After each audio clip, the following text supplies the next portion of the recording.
Join us on the Path Radio Mix online. And to get there, type in thepathradio.com. That's thepathradio.com. And enjoy free streaming music all day long. That's it. thepathradio.com.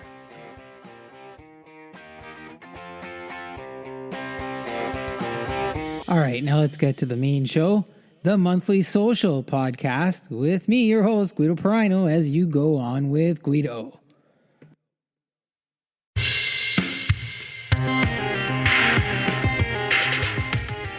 Hello, everybody, and welcome to the final podcast of 2021. What a year it's been in terms of the guests that we've had and the depth of the conversations that I've been able to bring to you. Some entertainment, some stories, some sports. Well, this month, I've decided that we're going to do a year in review and have a look at some of the highlights of this past year. So, sit back if you can, enjoy the show, and let's go! So this is the part of the podcast where we typically opened up with one of the friends of the podcast, which was a Canadian business, and you'd normally hear Johnny Prosciutto. Now, this was just an initiative that I started to help out Canadian businesses during a pandemic. Obviously, we were in lockdown and people couldn't go into the stores, and Johnny Prosciutto provided a to-your-door service. It's become quite a popular little piece of the podcast, and people were looking forward to it. They like the jingle, and they seem to enjoy the savings coupon. So let's hear from Johnny Prosciutto. Johnny Prosciutto, artisanal Italian homemade products. We make it like our grandfather, or as we say, nonno. Naturally cured, old-fashioned, and delicious. The best part? We deliver straight to your front door. We offer free shipping when spending over $99. Order online at johnnyprosciutto.com and stay safe. And when you use the code GOGUIDO, you're going to save $25 off your entire order. That's the code GOGUIDO on johnnyprosciutto.com. Hey, I've had some of that Johnny Prosciutto myself, and it's really good stuff. So if you haven't given them a shot, think about it. They're really good. So now, typically we would go into a conversation with our main guest, but I do have a lot of music that I want to get through today too. In February, I introduced a music segment to the podcast, and our very first musical guest was Canadian artist Ronnie Beals, and he gave us this song as part of a Valentine's gift called Uncomplicated. Here's Ronnie Beals.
All right. Thank you, Ronnie Beals with Uncomplicated.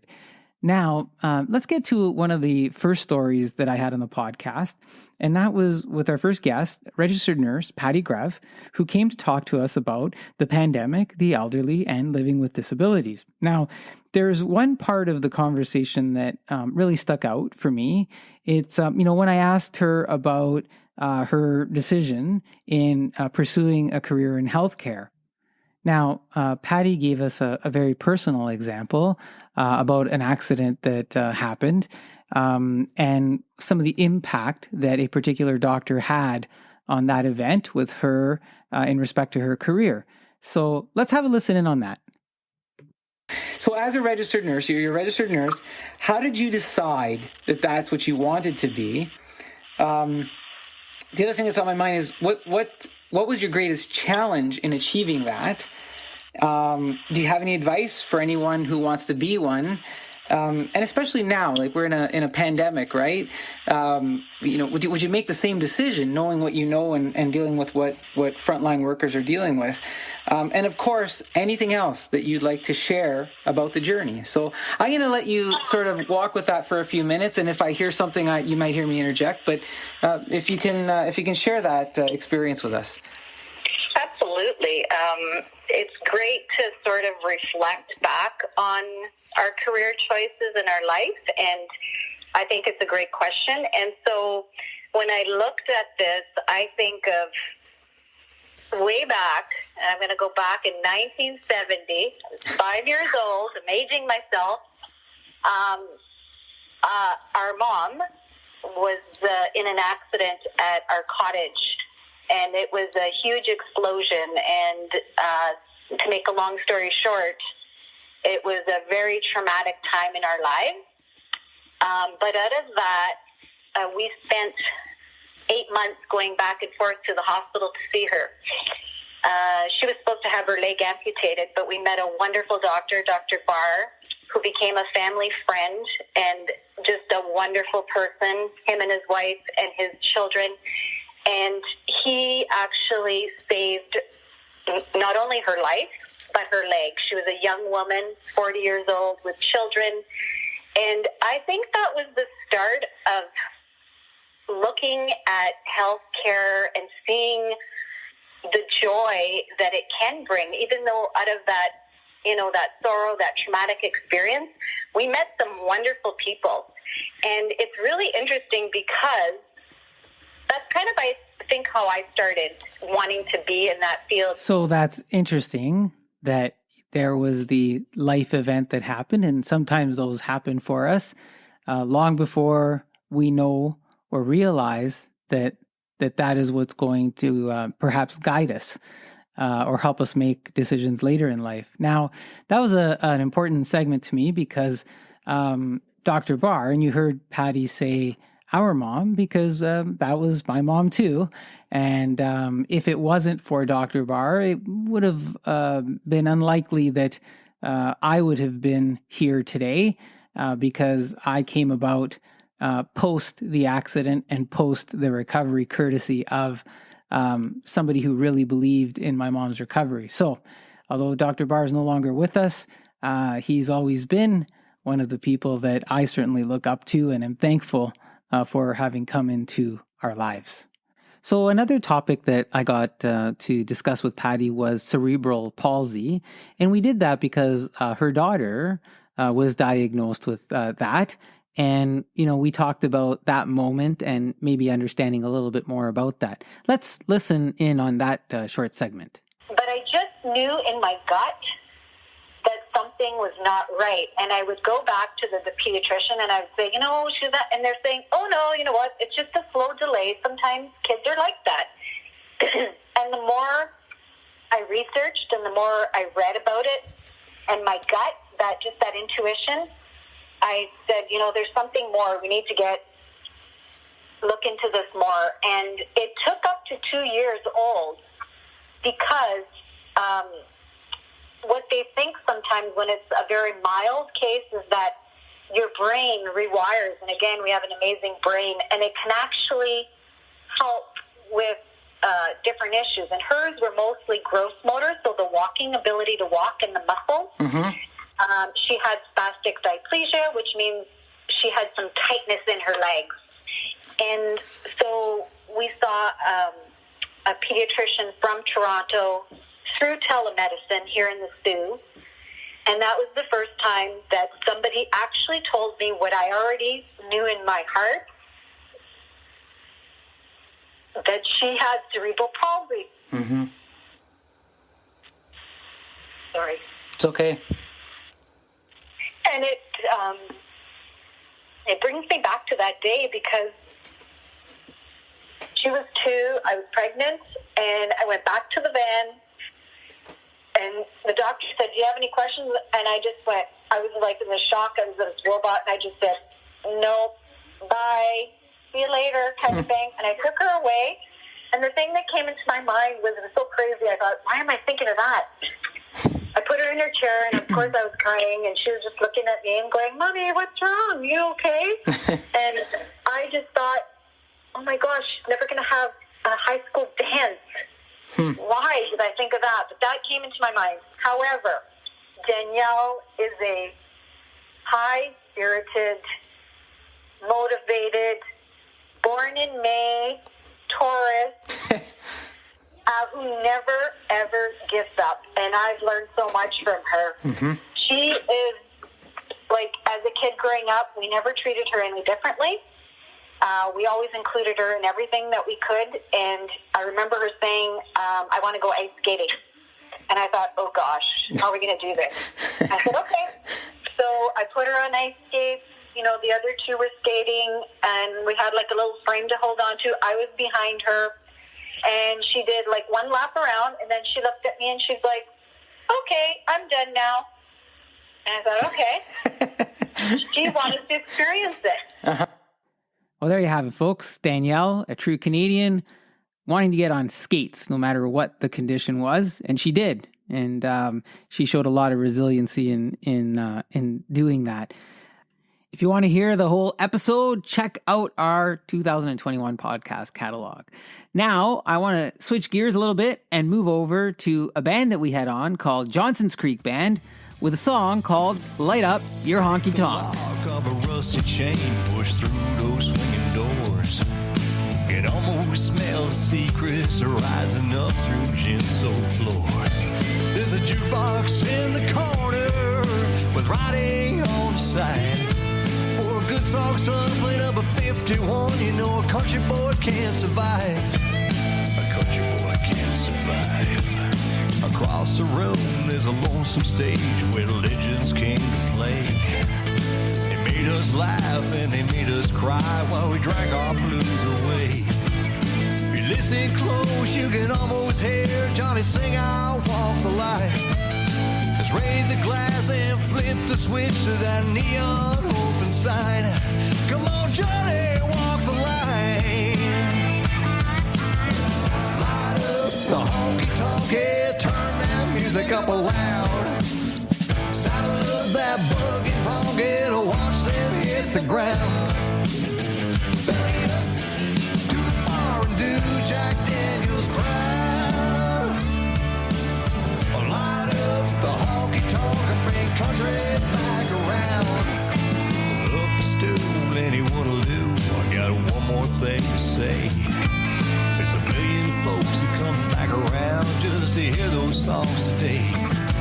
Let's raise a glass to those kicking ass who could write a hurting song. You felt the sting of a Tennessee whiskey. Lord bless old George Jones. God bless old George Jones. Light up the honky-tonk, yeah, turn that music up loud. Saddle up those buggy broncs and watch them hit the ground. Belly up to the bar, do Jack Daniels play out. Light up the honky-tonk and bring country back around. Light up, light up, light up the honky-tonk. Light up, light up, light up the honky-tonk. Light up, light up, light up the honky-tonk. Light up, light up, light up the honky-tonk. Light up the honky-tonk, yeah, turn that music up loud. Saddle up those buggy broncs and watch them hit the ground. Belly up to the bar and do Jack Daniel's proud, yeah. Light up the honky-tonk and bring country back around. Oh, light up the honky-tonk and bring country back around. Oh, light up the honky-tonk and bring country back around. Yeah.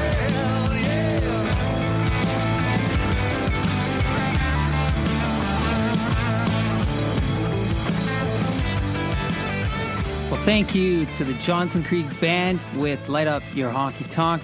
Great tune, lots of energy. Hope you get to see them live if you get that opportunity to. Now, as we continued the episode in March, we had an opportunity to speak with Jason Gauthier, who is the chief of the Missanabie Cree First Nation.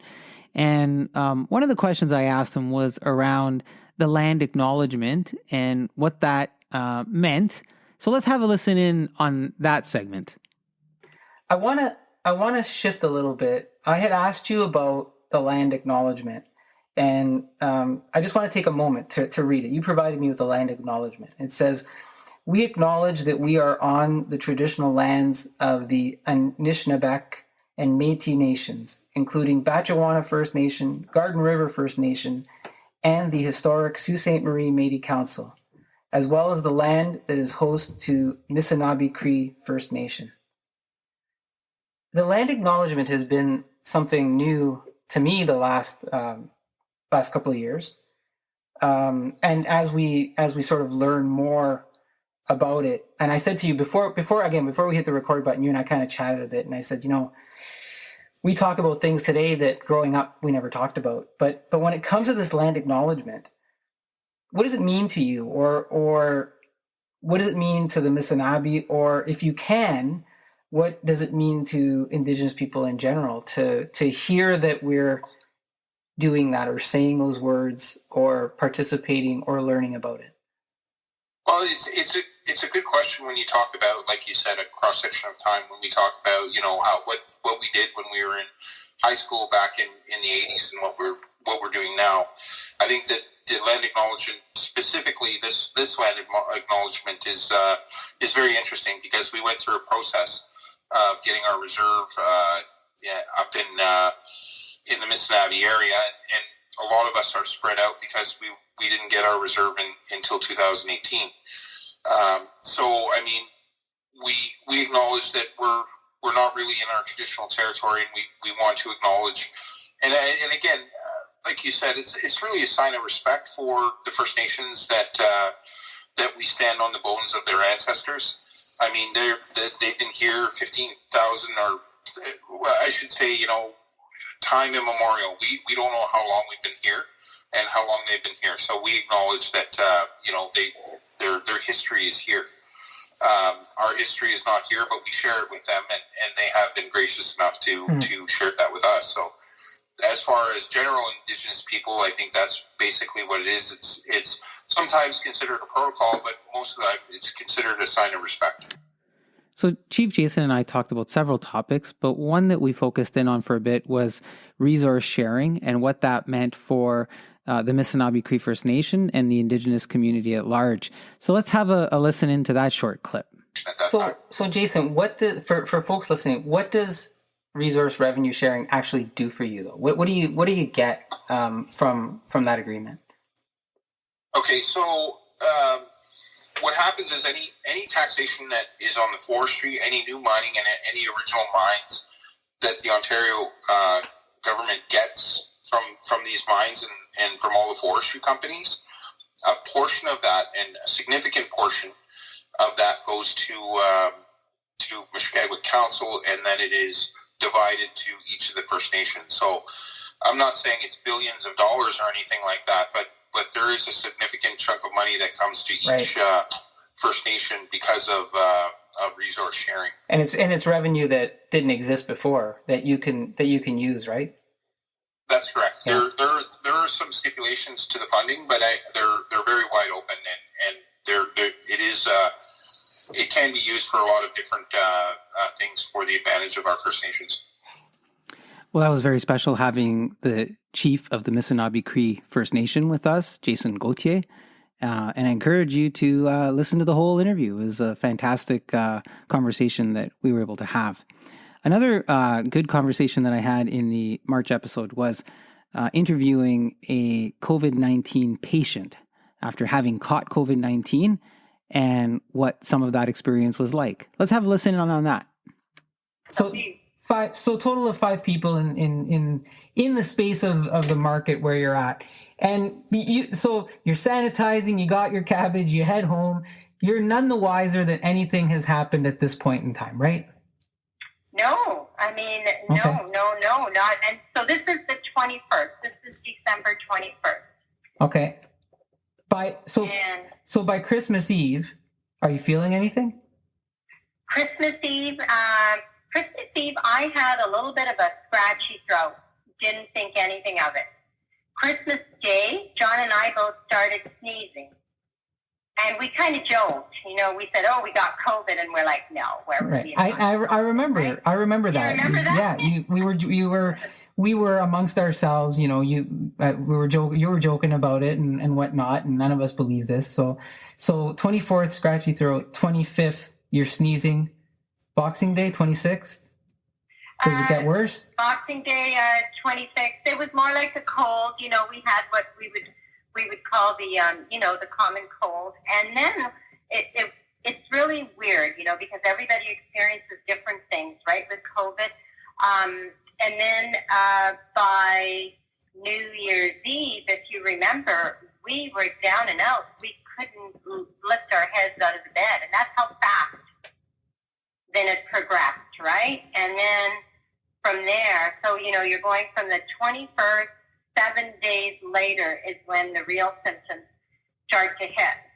And for me, it was the exhaustion, the cough, the fever, the night sweats. Of course, for a week, we couldn't eat anything. It was, you didn't want to. It was a loss of appetite that we had.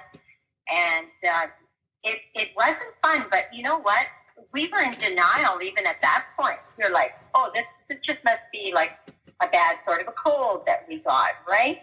And until it was January 2nd, and when the establishment just closed on Facebook, that they had cases, which they knew about December 26th, that we thought, oh my, we may have COVID. We better go get tested. So the place ends up telling folks that they've had an outbreak several days before and possibly while you had visited it. Yeah, but by this time, think of the time that's gone by from right. December 21st, and they don't disclose till January 2nd. So that's Renata's story when it came to catching COVID-19, and it certainly does provide a lot of dynamics to the narrative of how that happened and how she did overcome it with her husband. But certainly a scare for herself and the family. And perhaps they were fortunate. I don't know what the degree of having caught that version of COVID was at the time, but certainly it was such that they were able to overcome it. We have other stories that we covered on COVID-19. It's really been a dynamic year as far as that goes. Especially when we talk about, some believe and some don't believe in it. But we have provided a number of stories of real life cases where COVID has existed and some of the toll that it's taken on people's lives as well. Now, speaking of toll and COVID-19, it certainly did have an impact on children's lives. School kids were displaced from school and they went through at home schooling and lockdowns and some were able to go back and forth and, some friendship dynamics may have changed and some learning behaviors certainly were impacted. I often, as you see, focus on music here on the podcast. And one day my daughter said that she wanted me to listen to something. And this is a little song that she wrote, and it's called Might Never Be the Same Again. And it really had a focus on COVID-19 and some impacts. So this is her playing on her ukulele and singing. This is Marina Perino with Might Never Be the Same Again. It might never be the same again, so let's just remember the memories we had. We might not be able to do the things we used to. Sorry to say it's true. Those days when we could go to stores and the mall taking hours and hours. Ooh, used to complain about it, guess we realized we take things for granted all the time. Yeah, trust me, I know it's hard, but we can make it through. Yeah, I hate it as much as you do, being trapped at home, 'cause it might never be the same again. So let's just remember the memories we had. We might not be able to do the things that we used to. Sorry to say it's true. Remember those times we were in the car, driving all around, chasing the sun. What fun. Remember those days we ate fast food much more often than we do now. Trust me, I know it's hard, but we can make it through. Yeah, I hate it as much as you do, being trapped at home, 'cause it might never be the same again. So let's just remember the memories we had. We might not be able to do the things we used to. Sorry to say it's true, but let's just focus on the present for a second. Wearing masks, online school, wish I could go back in time to visit all these memories, because it might never be the same again. So let's just remember the memories we had. We might not be able to do the things we used to. Sorry to say it's true. We might not be able to do the things we used to. Sorry to say Incredibly deep thought and lyrics from a 12-year-old talking about COVID-19 through song. Now, sticking with music, we also had in early 2021, 6-time Billboard artist Franklin McKay share his new single with us. That song was called Breath of Life, and here it is for your enjoyment.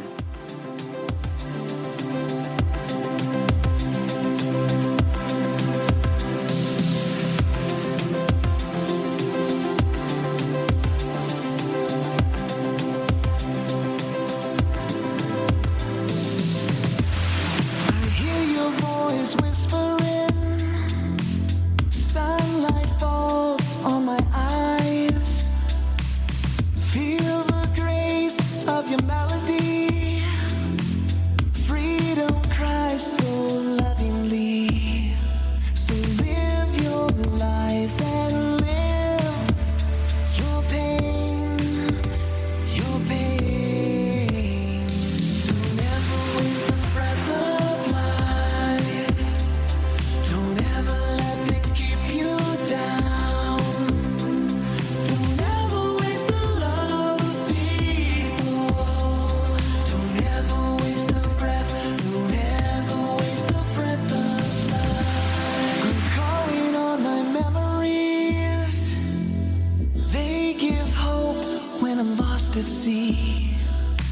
Facing fears, hope I'll never know. Into darkness, letting go. So live your life and live your pain, your pain. Never waste a breath of life. Don't ever let things keep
That is 6-time Billboard artist Franklin McKay with Breath of Life.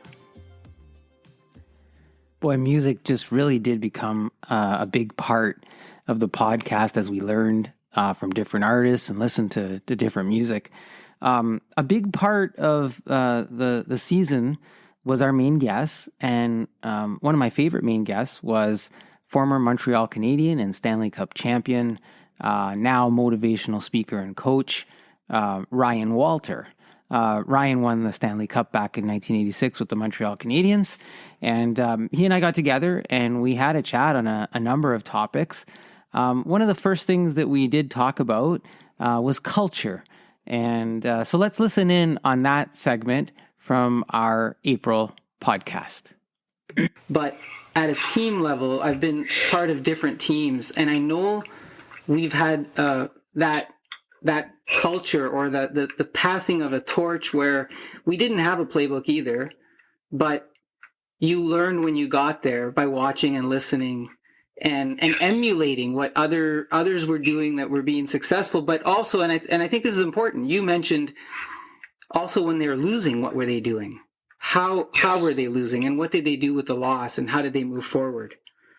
I think really that's a great point. It's all about culture, and that's what culture is. Culture is how you live, and how you lose, and how you win, and how you treat each other, and what kind of team do you want to be part of. So for sure, and when you said culture, it hit me. You know what's funny about culture, and we do a lot of work around team culture, is when you have a really good culture, you talk about it. And when you have a really bad culture, everybody talks about it. Yeah. The only difference is a good culture, you tell everybody. A bad culture, it's all hidden. Right. Right? People talk, but it's behind everybody's back. And it never gets better. Right. That is a great insight that Ryan gives us in terms of culture, and that's whether you're in sport or you think about your office environment or even at home. Now, as our conversation continued, we also got into different aspects of the hockey game. In this next segment, we talked a little bit about the jersey and number 11. Yeah, no, for sure. You want to remember the experience, and I think that's how we felt when we finally got a chance to win the cup in '86. Right. You never wanted to go to sleep because you knew when you got up in the morning, the feeling would be gone. And so, yes, I think there is a sense of, enjoy the jersey, enjoy the season, enjoy the moment, like relish it, and then learn from it, and then try to replicate it. So how did you land on number 11? You were number 9 in Washington, right? Yeah, only one reason. Robert Richard retired number 9 in Montreal, so there you go. So just 11 was the next one up? Yeah, that was the only one available. And you know what was cool? That's a great question, Guido. We were not given I wasn't given the choice. Oh. Management just picked it. They just gave you the number? Yeah, management picked the number. Huh, interesting. I'm sure some players go in and say, listen, I'd like to have number 17 or something. I don't know. But maybe because I didn't say anything, maybe they just picked it for me. But I showed up and I was number 11. So that's funny because I was waiting for some profound story on how number 11 came to be, and it was just, in fact, a numerical assignment from management. Ryan and I also went on to talk about failure and how you deal with failure, and he had some really good insights there, and I thought that was a really good segment. It could certainly be applied to some of what's going on with the Canadians this year, and others. It's not just in the game, but I think overall in life when we talk about failure. Let's hear in on what Ryan had to say about that. But when you look back and reflect and you say, did I fail? What advice do you give to people who have or are experiencing real failure or even perceived failure for reasons beyond their actual performance? And what I mean by that is sometimes even when you win, you fail, right? So Yes. what could you say to folks? What got you through that? Yeah, great question. Here's what I've learned after, with a little bit of white hair and, going past 62 here. Here's what I've learned. Most of our lives, we will fail. So get used to it and get good at it. That situation with the Canucks, I didn't handle well. I was so upset because I thought we were going in the right direction, and I loved being part of it. But I also understand from my life, and everybody listening knows this in their lives, to really get good at failing quick. The fail is never the issue. The rebound, right? The next step is always the issue. And I'm not saying that we should, not grieve and not, not think about it and all these things. We should. But I think that getting stuck is also something that we want to be careful around. And that's been a great skill from sport that we've been able to learn, is we're going to fail. Mm-hmm. So what's our process to get from the loss to the win? and what's the next win? And do we get turned? Right now, Jenny and I have built a 6 mindset model we call the thinking tendencies model. And it gives everybody 6 sort of buckets of thinking where you can say, oh yeah, I was stuck there. I'm in here. And the reason we love this is the key word to leadership in 2021 is awareness. If we're not aware, we won't change.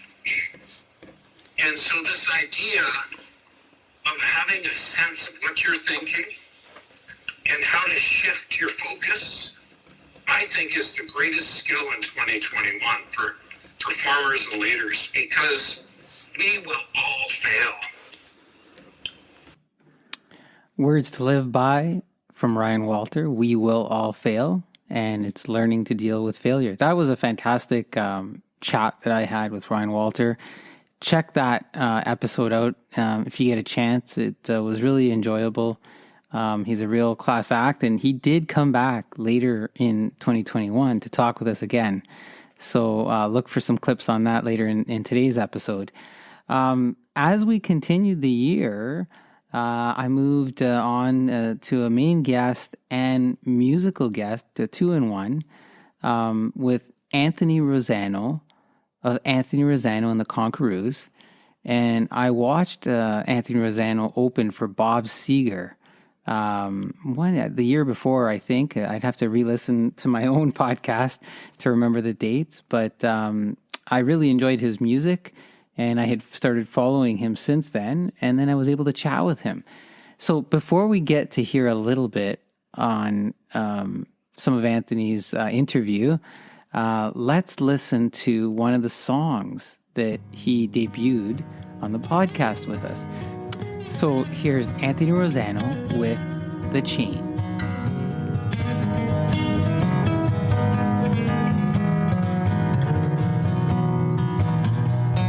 Lost myself in Blacksburg, headed east and toward the sea. Traded off who I was, who I was supposed to be. Been twisted on this throttle, holding on for my dear life. Since I threw away that bottle for 2 kids and a wife. Oh, I never thought a chain would be the thing that set me free. 500 miles of blacktop and the smell of gasoline. Keeping it wide open, throwing caution to the breeze. 'Cause I never thought a chain would be the thing that set me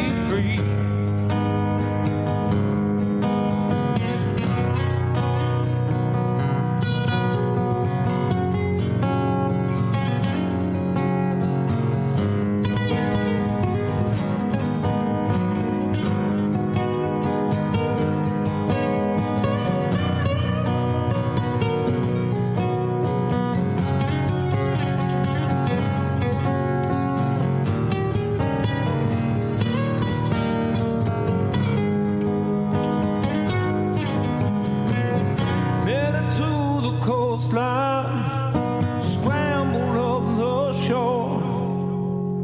Everything just felt right, better than I was before. Leave right after the sunset, the darkness be my guide. Oh, I forget all my regrets till I'm on out by your side. Never thought a chain would be the thing that set me free. 500 miles of blacktop and a smell of gasoline. Keeping it wide open, throwing caution to the breeze. Oh, I never thought the chain would be the thing that set me free. Oh, I never thought the chain would be the thing that set me free.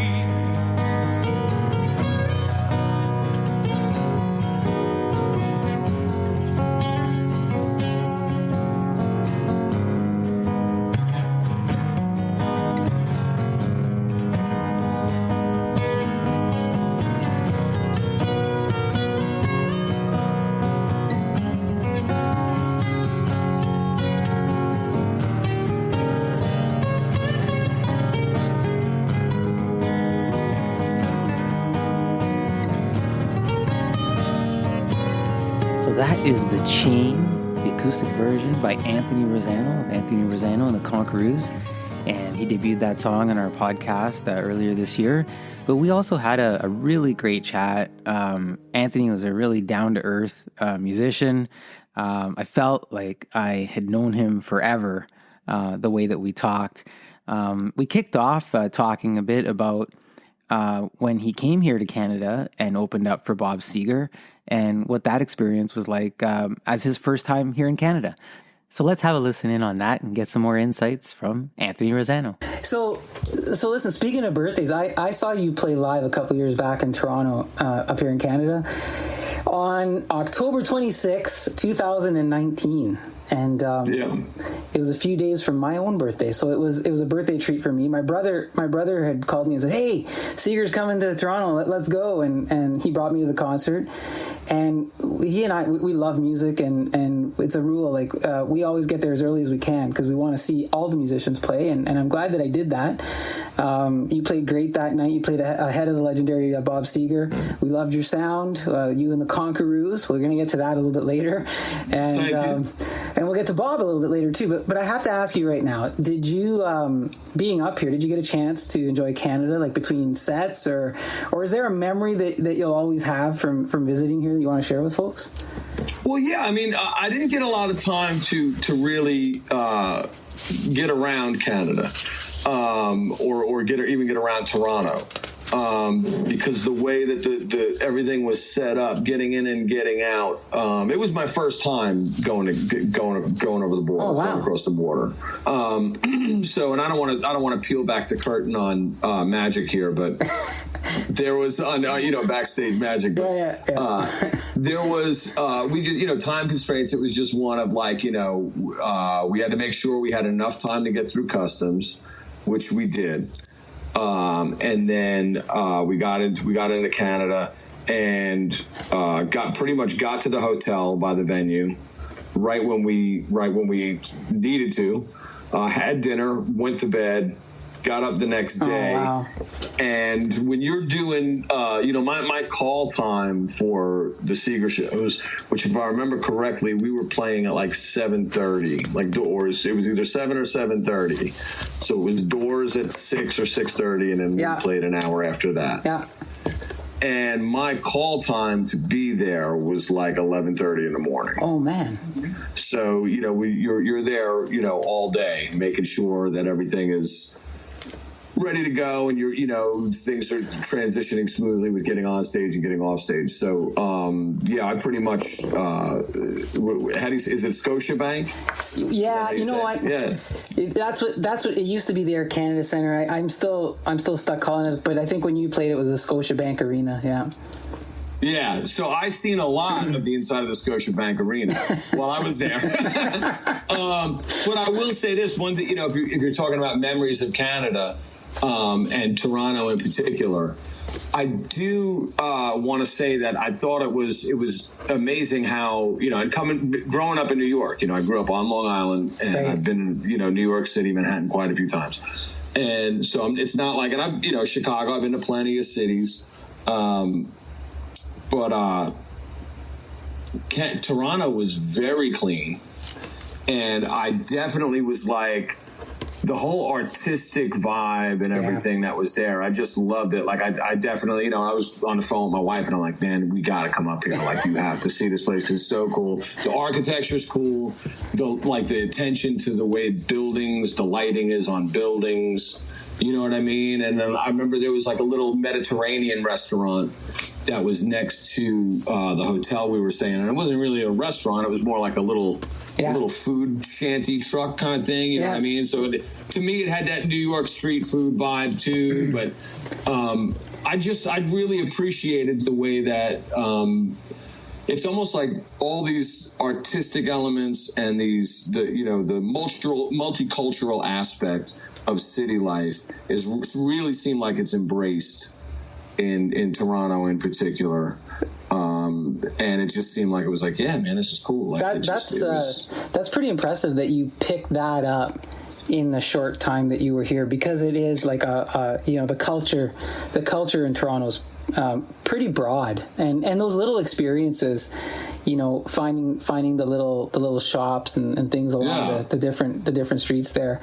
I'm not born and raised here. I was born up and raised up in Sault Ste. Marie, Ontario, which is a little small town in northern Ontario. I shouldn't say small, but small enough compared to here. So I sort of was exposed to Toronto in a similar way, where I was learning all these new things. I was like, wow, I never seen this before. I never seen that food before. And, so yeah, it's a lot to take in, I think. And it being your first time, right? So.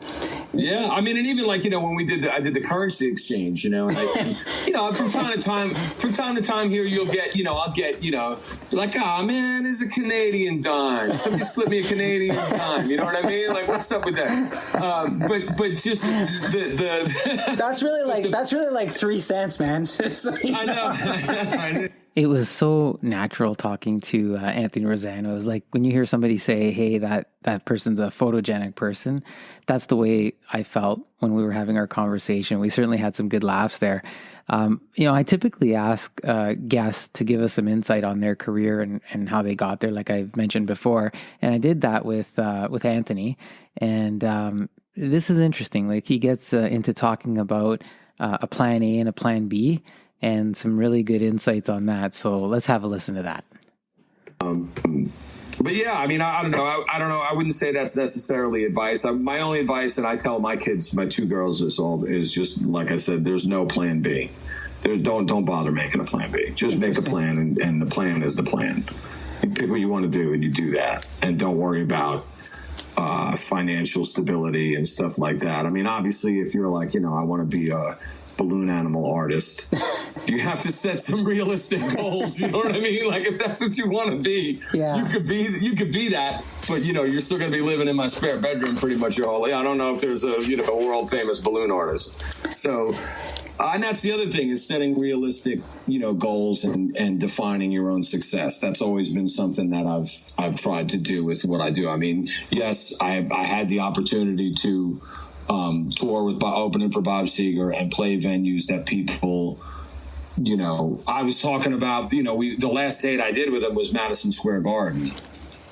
And, so to be able to say that you played Madison Square Garden and you don't have a record deal and you don't have a manager, right? And you know what I mean? And you just did it on the strength of your songs and your work ethic. And that attracted the good graces of somebody like Bob Seger, who said, let's give these guys a shot. I'm forever indebted to him for that. But, look, I think that quantifies as a success in anybody's book, Absolutely. And I like what you're saying in terms of, you know what, don't have a plan B, but have a realistic plan A, or, you know, something that fits, right? Like, I mean, when I quit my day gig and said I'm going to play music for a living, my goal was to sustain,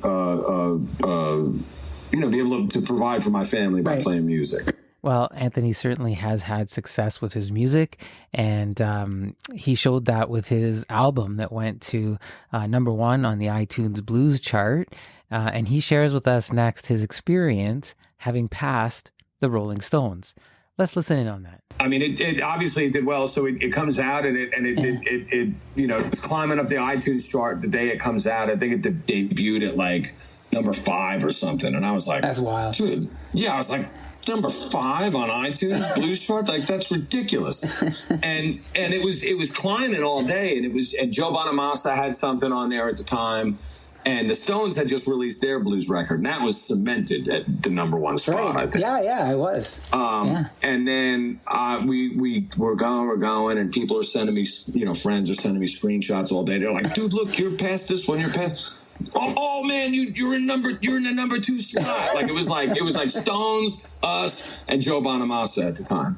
And I had another buddy of mine call me, and he's like, "Man," he's like, I can't believe it, dude." He's like, da-da. I said, "Yeah, man." I said, he's like, "The Stones, man, the Stones." And I'm thinking we're still #2, you know.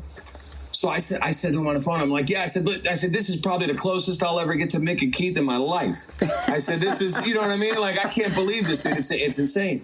He said, "Well, you haven't seen it yet, have you?" I said, "No." He's like, "Look at the iTunes chart." He hangs up the phone. I look at I was completely blown away. We had passed the Stones. We were #1, and the Stones were #2 on the iTunes chart. How exciting that had to have been to pass the Rolling Stones. And I'm really happy for Anthony Rosano. He's a really, like I said, down-to-earth guy, and he makes some really entertaining music. And I encourage you to listen to his material and check him out on the podcast and on the website. He gave us another song to debut on the podcast earlier this year. It's called Keeps Adding Up. And I'm going to play that for you now. So here's Anthony Rosano. Enjoy his song, Keeps Adding Up.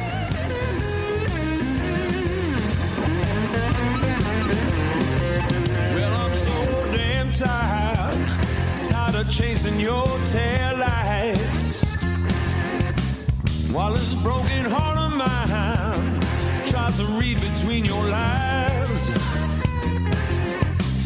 It all keeps on adding up. Honey, I had enough of being your good time.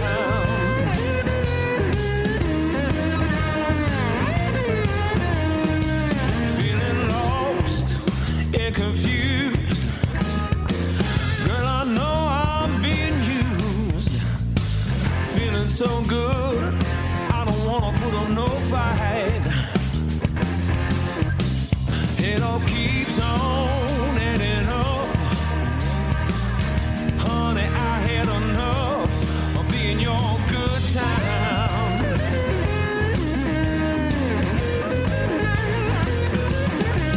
If it's real, let me know. Maybe we could just let it all go. I'll be alright. 'Cause baby, it keeps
All right. Hopefully you enjoyed that tune from Anthony Rosano. Keeps adding up. And, if you're enjoying music, I'm hoping that you're going to look at checking out the radio station that was just launched called The Path Radio Mix Online. And in the podcast notes, there's a link to that. And it's going to be playing Christmas music all the way throughout Boxing Day. And then it'll switch to new programming that'll play music and other audio programs in the new year. So check that out. The Path Radio Mix Online. Now, another friend of the podcast that we had on in terms of businesses was Chasers Fresh Juice, and another family-owned business that makes a really great product. They make juice, they make ice pops. They've been around for a real long time. You probably have their products when you're out and about at different establishments in the Greater Toronto area, if you go out and you're from the GTA. But this is a little ad that Richard ran on our podcast that became a staple as well, as he enjoyed doing that. And we enjoyed his products and hearing from him. So let's listen to Richard from Chasers Fresh Juice. Hi, I'm Richard Chase, introducing Chasers Fresh Juice, a local business in Toronto. We've been in business for over 20 years, initially supporting our local Toronto area and now servicing all of Canada. Chasers provides fresh organic juices, ingredients including citrus zests, dehydrated garnishes, and fresh citrus peels to enhance any cocktail or recipe you can think of. We have successfully supplied restaurants, distilleries, craft breweries, and bakeries across the country. Reach out to orders@chasersjuice.com for any questions you may have. We are a customized fresh juice company, and I'm sure we can help you. Thank you. All right, and as we come out of that, you hear the background music. It's actually called Alley Shadows. It's a piece that I put together several years ago, actually, when I was doing some of my music hobby crafting. And when I started the podcast, I was looking through my catalog of music and sound bites and decided that would be the background music that you hear kick off the podcast and often help us transition from one segment to another. So there's a little bit of music history and podcast history of where that sound clip came from. So as we continue to take a look back on 2021, around June, we had Jess Milton of the CBC. She is the producer of the Vinyl Cafe show with Stuart McLean. And she was my main guest. And that was a very much a big honor for me to have her on. I very much have been a fan of Stuart McLean and his show and Jess's product for many years. In fact, it was very influential in inspiring me to do the podcast and the structure of the podcast. And, just reaching out to an audience where I am providing a little bit of something for everyone. Stuart had a great format on the show where, he would tell stories and there would be music and, he really connected with people and with topics. And, I strive to do that on this show every month. And that's why I only produce one show a month. I focus really, if I can, on quality over quantity. So I'm going to have a couple of clips that I want to look back on my chat with Jess Milton, who was the producer of the Vinyl Cafe with Stuart McLean. I'd like to welcome to the podcast Jess Milton, producer of the Vinyl Cafe, which aired weekly from 1994 to 2016. The show, with host Stuart McLean, offered a variety of entertainment, including music, letters, and stories, featuring the Vinyl Cafe stories, which were about a common family that had some relatable moments to our own everyday. Welcome to the podcast, Jess. Thank you for being here. How are you today? I'm great, Grego. Thank you so much for having me. That's awesome, and I know you have some busy days with kids at home, so again, I really appreciate that you're doing this. I have to tell you, though, that I feel like I've known you for a long time. That's nice to hear. I feel like I've known you for a long time, too, you know what? I'm wondering if you and I exchanged emails way back when, because I used to once in a while write in and say a few things, because Stuart would do we'll read every letter sort of thing. And did you read the letters? Were you the letter reader? For a very long time, yes, it was me. And then right till the very end, I read a lot of them. But we also had two other women who worked with us in the later years in the office, Julie Penner, who is our music producer, who read a lot of those letters, and Louise Curtis, our associate producer, who read a lot of them too. So we certainly did read every single letter, whether or not it was me who read them or Stuart. I can't say that for certain, because we sort of sometimes shared those tasks. But if it was my name on it, we didn't, if it was my name on it, then it was me. If it was Julie's name on it, it was her. Incredible. I have to probably go back, because I'm thinking to myself, this is around 2000. The letter was around 2006 or so. No, that would have been me. It would have been you. So I've been listening to the show since I think about 2002. Okay. And I found it by accident.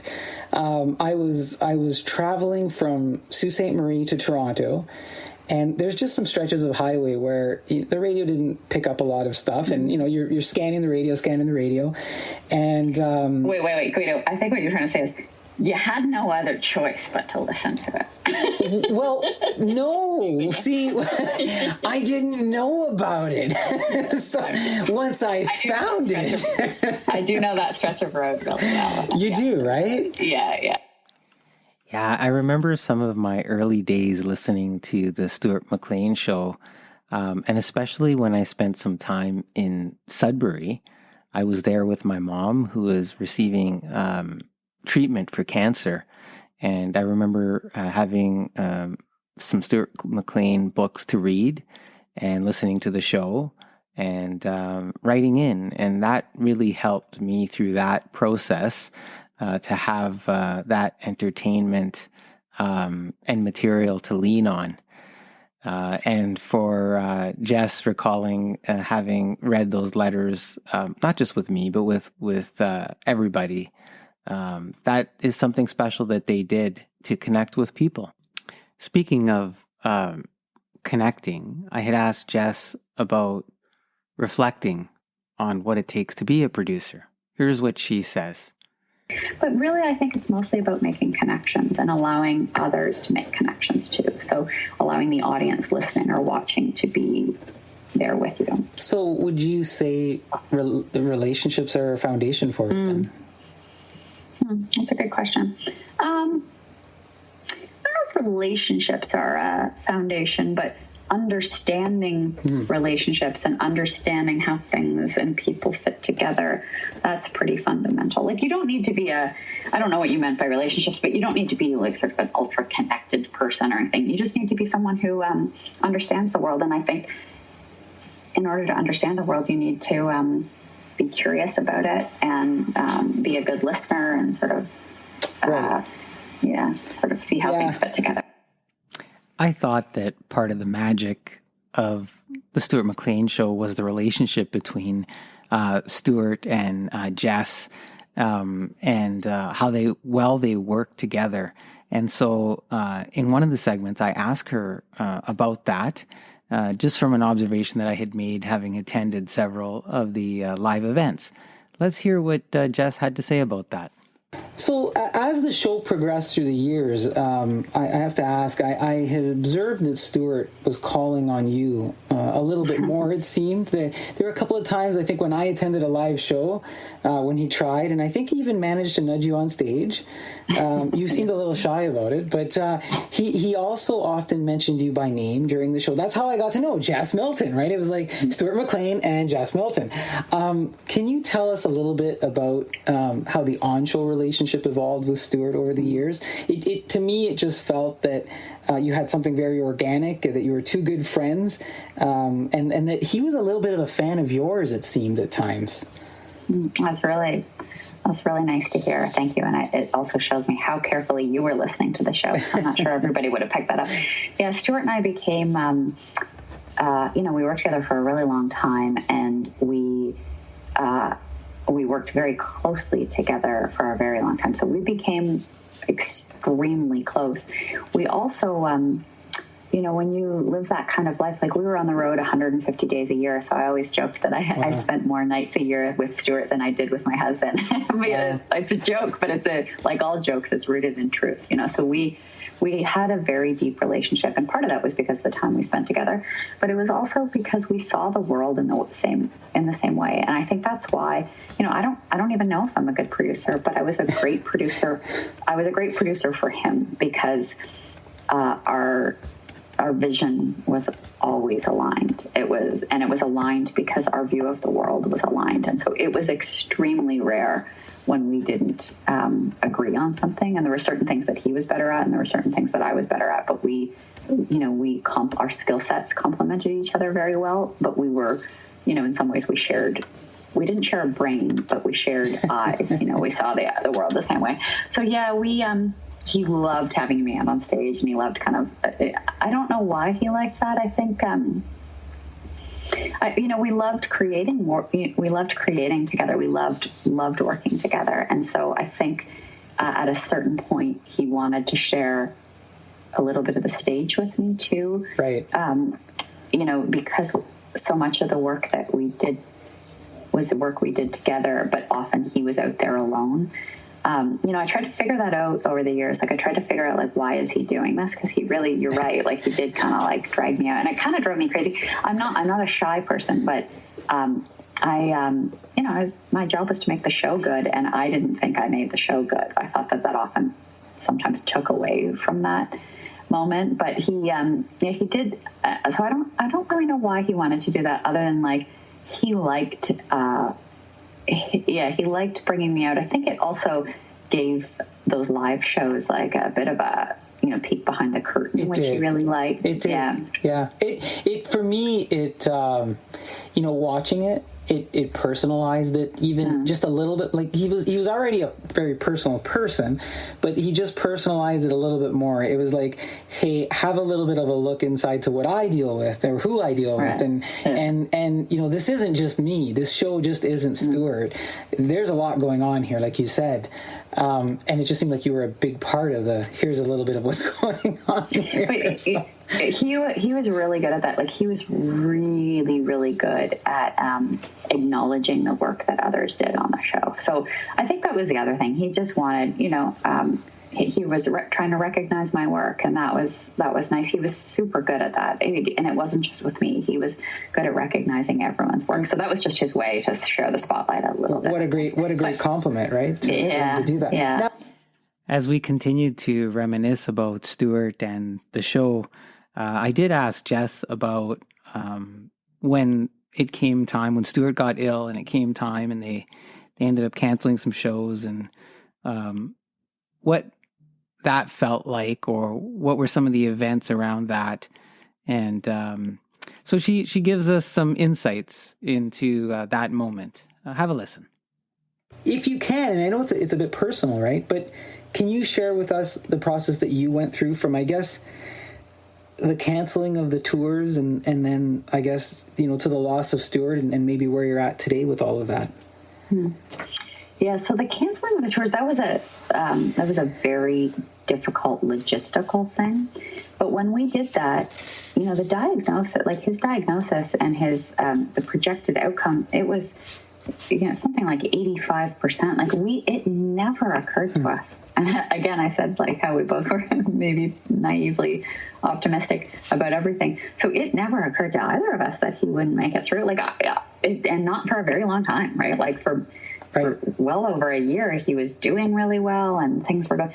And so the canceling of the tour was a difficult, it was a difficult business decision. And we also felt really hard. We felt bad for people. This was we loved doing it, but it was also, we recognized that it was a tradition for many people and for many families who came together around the show. So we we didn't want to let anybody down. Like, that's when I think about it now. I don't know that we would have realized that at the time, but we didn't like letting anybody down. That was the hard part. But we were not worried about Stuart's health at all. Like, it didn't even occur to us. And so that actually made it easier, because imagine, and like now that I know what I know, right? If we knew that's where it was going, that would be a whole other thing, right? But we were just focused on others, because we weren't worried about his health. So after the show ended, I guess we made the decision to end the show. It was on the radio for a while, and we actually produced new shows in 2016. Like, Stuart's health was really good for, like, as I said, for a year there. It was really quite good. So we were in studio. We didn't go on the road, because you never know when he had to be around for treatment. But also, my mom had died from cancer 10 years before, and it happened really, really quickly. So you don't know. But mostly it was like he wanted to be around for treatment, or, if anything went wrong. But we were in studio every single week recording shows. Like, we were just chugging along for a year there. Like, everything was fine. And at some point, I guess we were kind of like, he needs to focus on his health. I guess that was at the end of 2016. Right. And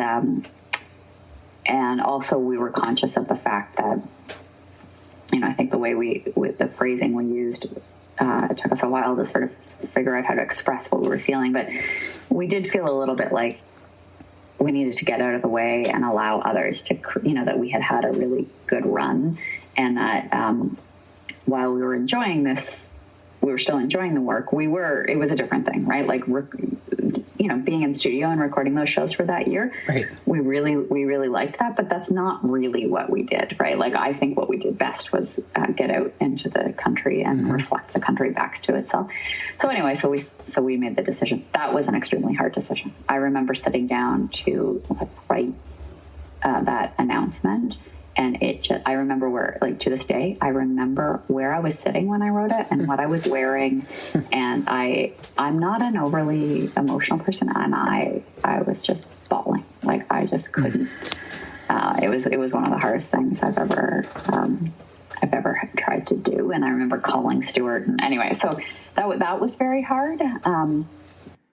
So a real personal moment there with Jess Milton. If you want to hear her talk about the rest of that part of the story, and of course a lot more, please listen to the June episode of our podcast this past year. It has been, without surprise, the most streamed and downloaded episode of the entire year. And that speaks a lot for the presence that Stuart McLean continues to have, and to the credit of Jess Milton and all of the people who worked on that show with her. Now, a special surprise is that this fall, a new book was released. The Vinyl Cafe celebrates Stuart McLean, and it has 10 never-before published stories and 10 new classic favorites, including The Water Slide, The Canoe Trip, and the beloved classic Christmas tale, Dave Cooks the Turkey.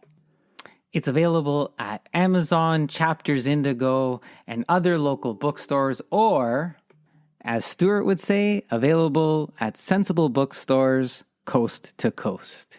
One of my favorite lines, and it gives me chills to think about it, but folks, enjoy the book. Now, as music continues to be a big part of the podcast show, I had a very special independent artist named Kaylee Watts on this episode, and it was extra special because it went with the flow of the show very well, in that Stuart used to often have some fantastic musicians, often Canadian talent, and he would have some neat story about them, or we would get to intimately know them at some point. And so I'm going to let the intro of the Kaylee Watts song replay from that podcast episode, and then we'll have a listen to her song, Smoke Lake. On the heels of the discussion with Jess Milton, as we keep the content very Canadian, one of our musical featured guests for this podcast is Kaylee Watts. Kaylee Watts is a Canadian musician and songwriter, born a songbird of the wild, water, and woods. Her alto singing voice has been described as raw and hauntingly beautiful, which perfectly complements her rhythmic finger-picking on acoustic guitar and her old soul as a lyricist. Kaylee captures listeners with her intimate musicality, nostalgic melodies on her vintage Wurlitzer electric piano, and her onstage performance charisma.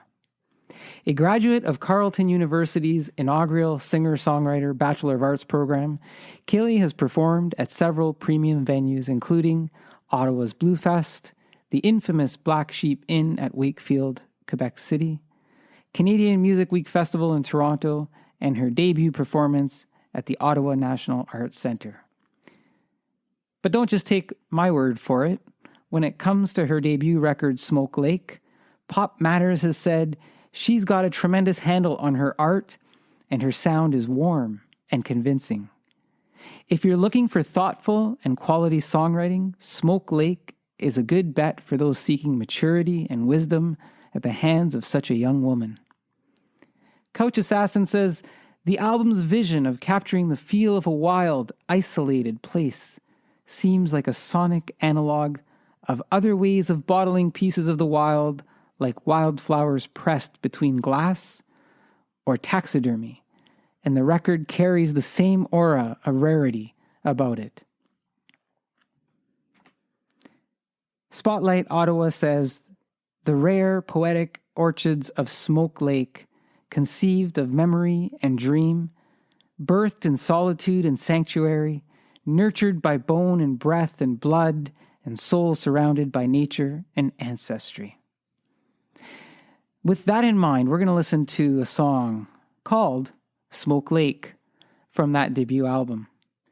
It is the title track of Kaylee's debut album, the majority of which was recorded without electricity in her family's cabin on Smoke Lake, Algonquin Park in Ontario. It features Kaylee's exquisite vocal organic textures and field recordings of Smoke Lake's soundscape. Now, I've had the privilege of visiting this cabin and watching the sun rise and set over Smoke Lake. Some mornings, as the warm water from the day before meets the cool morning air, some might say, look at the fog. But there is nothing foggy about this view, as the air appears filled with a gentle white smoke that is performing a flirtful dance with the surface of the water, as it enchants you to the adventures of the day that is to come, as you are serenaded by its inhabitants. There are days when you look over Smoke Lake, and it's hard to tell where the water stops and the sky starts, as its reflections serve as a reminder to our own balance. Kaylee's song, Smoke Lake, captures all of that and more, as her voice enchants you like the lake. Here is Kaylee Watts with Smoke Lake. Before winter's ice glistened and frost petals bloomed, I was born from my mother under a crisp autumn moon. She gave birth to a bird.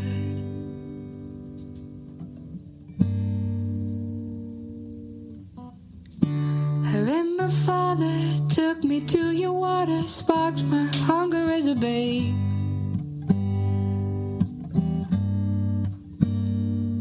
On the dance of your currents, navy and gray, my wings first moved within the bay. And that's when your smoke swallow me whole. Smoke swallow me whole.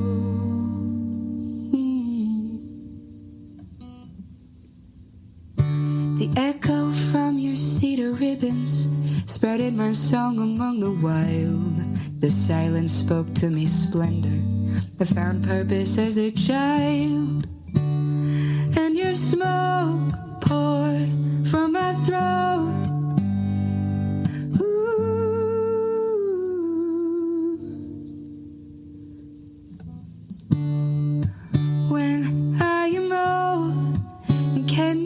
longer speak. Bring me to your wood, to be in your peace. Lay down my bones upon your shore. Let the smoke hover over and swallow me whole. Smoke,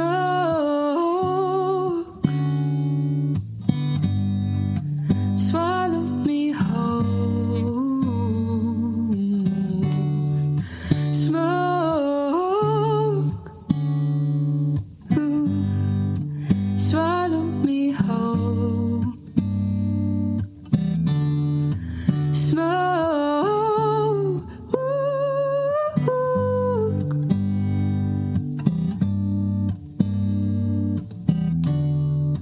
smoke,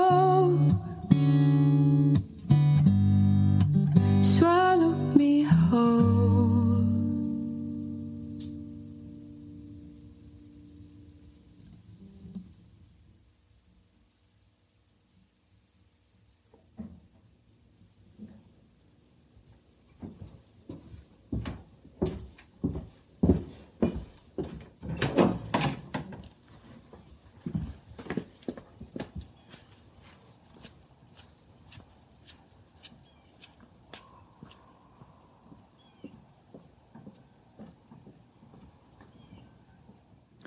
That is the beautiful voice of Kaylee Watts with Smoke Lake.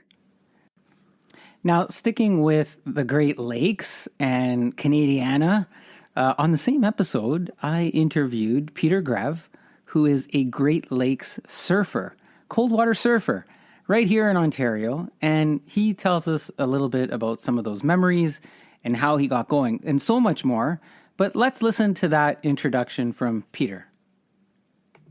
I understand you've taken up surfing on the Great Lakes, and something I didn't know that was even possible, and that's weird because I grew up on the lakes of the shore of Lake Superior up in Red Rock up in Sault Ste. Marie, and spent a lot of my childhood up there, and I never having lived to see all those waves and storms, I never would have thought, hey, grab a surfboard and surf. But what made you think of doing that? Yeah, that's an excellent question. I'm glad you mentioned Red Rock, because when I saw the waves out there as a young kid, I remember thinking about surfing there. And I remember actually taking photos, and there's some of the first photos on my Facebook profile, which is kind of different. But generally, what made me think of surfing, I grew up competitive swimming. I did a lot of canoeing, spent a lot of time at the lake at my camp. I loved to play in the waves in the water all day, especially if it was warm, but even if it was cold, which kind of ties in well with freshwater surfing. I think the surfing has a lot of culture, so there's a lot of films that people reference. It's like the Aloha spirit and all that, but but freshwater surfing itself, I think, it's a little bit more niche. Being in the Great Lakes, it's a little bit more undefined, so you can kind of make it what you want it. It's challenging, and it's a unique part of our region. It's one of the only places in Canada and in the world where you can surf on a lake. So that's pretty special. So is there an industry? Like, is it a known industry up in Sault Ste. Marie that people could come there to surf? Not at all. There are very few surfers to begin with. It is really niche. Usually when I'm out, it's a couple friends that I'm with, if that. One of my friends, though, he runs a smaller surf shop. It's snowboard in the winter, surf in the summer, and I think he also does a few other things. But there are a lot of smaller surf shops like that. In Toronto, there's a couple large surf shops that have taken off in the last 5 years or so that have gotten really large. You can see people down at the Bluffs, Scarborough Bluffs, surfing too. So it's definitely growing. I think mostly in Southern Ontario on the Great Lakes, but up on Lake Superior, isn't so much an industry, I would say, but it's a hobby of a few people, or so at least. What made you said, well, when you were a child, you looked at the waves on Lake Superior and you thought about surfing, but between that and actually stepping on a board and going onto the lake, what was the trigger? When did you say, I'm going to grab this board and I'm going on that lake? Like, when did that happen? Yeah, so the moment I kind of transitioned, I started stand-up paddleboarding a lot. And so that was more fun to do on waves. And I remember being at Catherine's Cove and just going endlessly back and forth with my surfboard or my stand-up paddleboard, and going home that day and being like, this would be something that I would like to do in the future. It was... Boy, it looks really exciting when you look at some of the photos that Peter posts and goes along with his stories. It looks really, really cool and unimaginable that it could be done on the Great Lakes, but it is, and it's, as you heard Peter say, it's a growing sport. So check out the rest of our conversation on that June podcast because it is quite intriguing, and he does offer some more insights and insights into the language and lingo that you use as a surfer as well.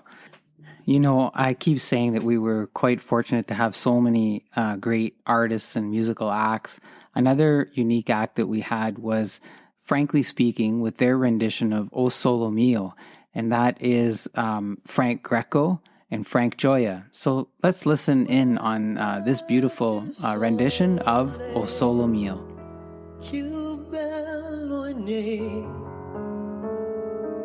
O sole mio, stai fran a te. Che bella cosa, nata sole, n'aria serena, dopo una tempesta. E l'aria fresca per già una festa, che bella cosa, una giornata e sole.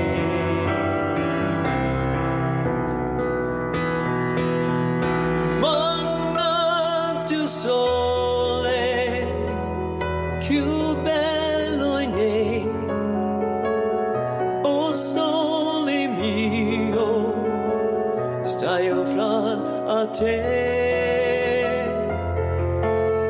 O sole mio, stai fran a te, stai fran a te.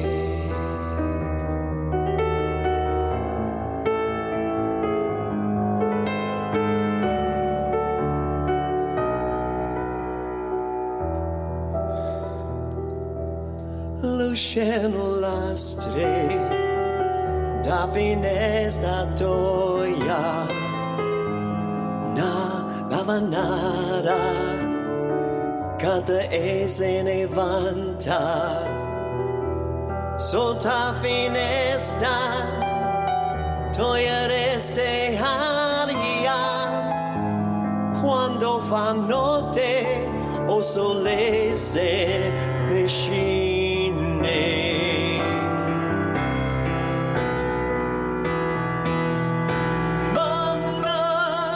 Sole più bello in me, o sole mio, stai fran a te. O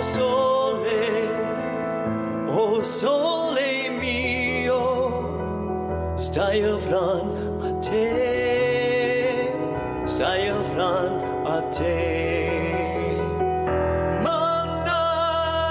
Sole più bello in me, o sole mio, stai fran a te.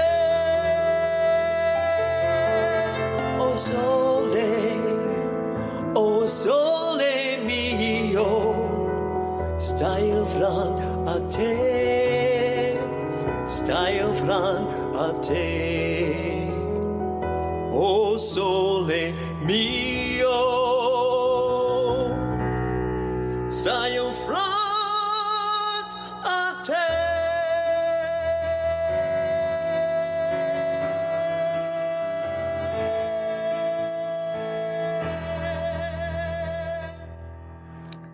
Again, a beautiful rendition of O Solo Mio. That's Frankly Speaking. Thank you, Frank Joya, and thank you, Frank Greco, for sharing that beautiful song with us. Now, as we continue to look back on the podcast in 2021, we certainly did have a lot of entertainment and some fantastic primary guests and some supporting guests as well.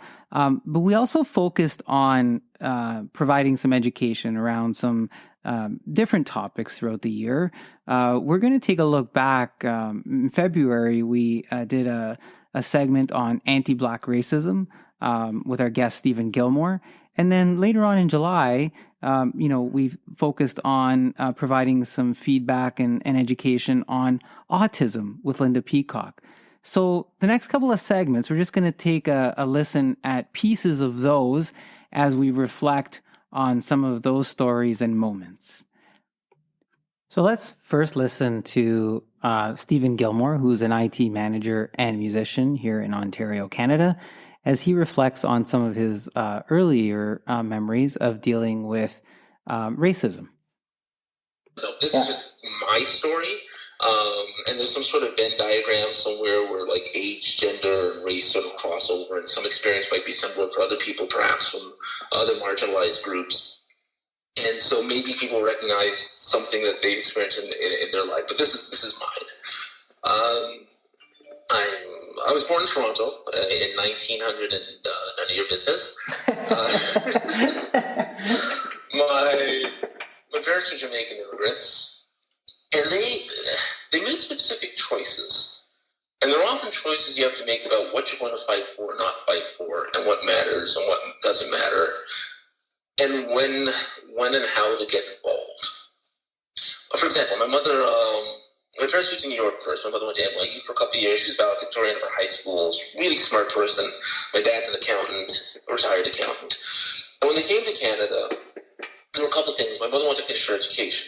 At the time, it was a common practice to attach your photo to your university application. My mother did that and got rejected. And someone said to her, "Take your picture off." And so she reapplied to it was actually York University was a campus VFT at the time without a picture on. Of course, she got on. Not surprising to her, when she got there, she's the only Black person. And actually subsequently became the first Black person to graduate from York University because she simply had to hide what her race was. But that was a decision she had to make to fight for just to get the education that she wanted to give her family a better chance. Where do you live or not live? Are you familiar with redlining? You heard the term before? No. Redlining was hugely. I don't know how prominent it was, but it was definitely something that was very prevalent in the United States, where developers would basically develop neighborhoods and they draw red lines, and that line to distinguish where white families were going to be living as opposed to where Black families were going to be living. Did this happen in Canada? Yes, it did. There are a lot of archival records and parliamentary debates that show that it was fairly widespread in the late 40s, 50s, and into the 60s, which is when my parents came. And so even choosing where to live became problematic because a lot of people wouldn't rent to a Black family. There's stories of them. There's one house they lived in. It was the upstairs house, but they moved into the backyard and through the upstairs window, so they had to hoist their furniture in because the landlord didn't want the neighbors to know that there's a Black family living there. When it came time for them to buy a house, the real estate agents kept trying to push them towards certain neighborhoods, but they made the decision of where they want to live and what they want to fight for. And the neighborhood they chose, we moved in, and within the first week, there was a sack manure on our porch that said the N-word on it and go home. So we knew what our neighbors thought of us, but my parents wanted me to have access to that neighborhood and access to that school. 2 years later, a 15-year-old Black kid got shot in the parking lot at Fairview Mall, which was 5 minutes from where we lived, by a white guy who said he did it because Black guys were stealing all the white women. And so now Fairview Mall becomes a place that my brother and sister and I aren't really allowed to go for a long time. It wasn't uncommon for me to walk down the street and car windows would wind down, people would yell, go back to Africa, or whatever else was sort of on their mind. But again, there are choices that you make in order to sort of build a better life. But at the same time, there's a certain amount of trade-off, and there's a certain amount of fear. I was about 13 years old.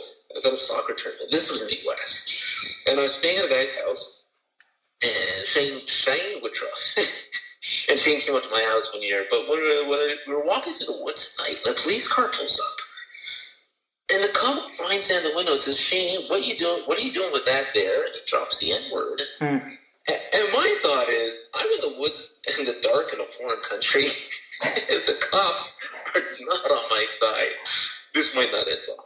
I don't know exactly what Shane said, but I got out of that one okay. Anyway, the point is, it weighs on you. What you need to do to get where you want to go. What you need to do to get where I am. What it is to be, essentially, I mean, I'm a grandparents' wildest dream. They could not fathom that I live where I live and I have the life that I have. But there's sacrifices and trade-offs that you make along the way to get there. Those are just some incredible experiences that Stephen shared with us. And it's hard to fathom and believe. And some of that still goes on. And, you know, one of the things we promised was to keep the conversation going and keep educating ourselves and keep learning and keep striving to be better people together.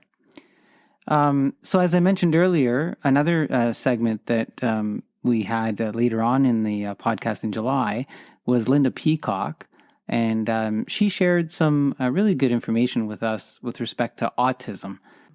So let's listen in as Lynda identifies autism and recognizes that it's something that she's going to be dealing with in her home. Maybe you could work these out for us. What is autism spectrum disorder, or as I said, ASD? And then what events at home led you to become so involved with ASD?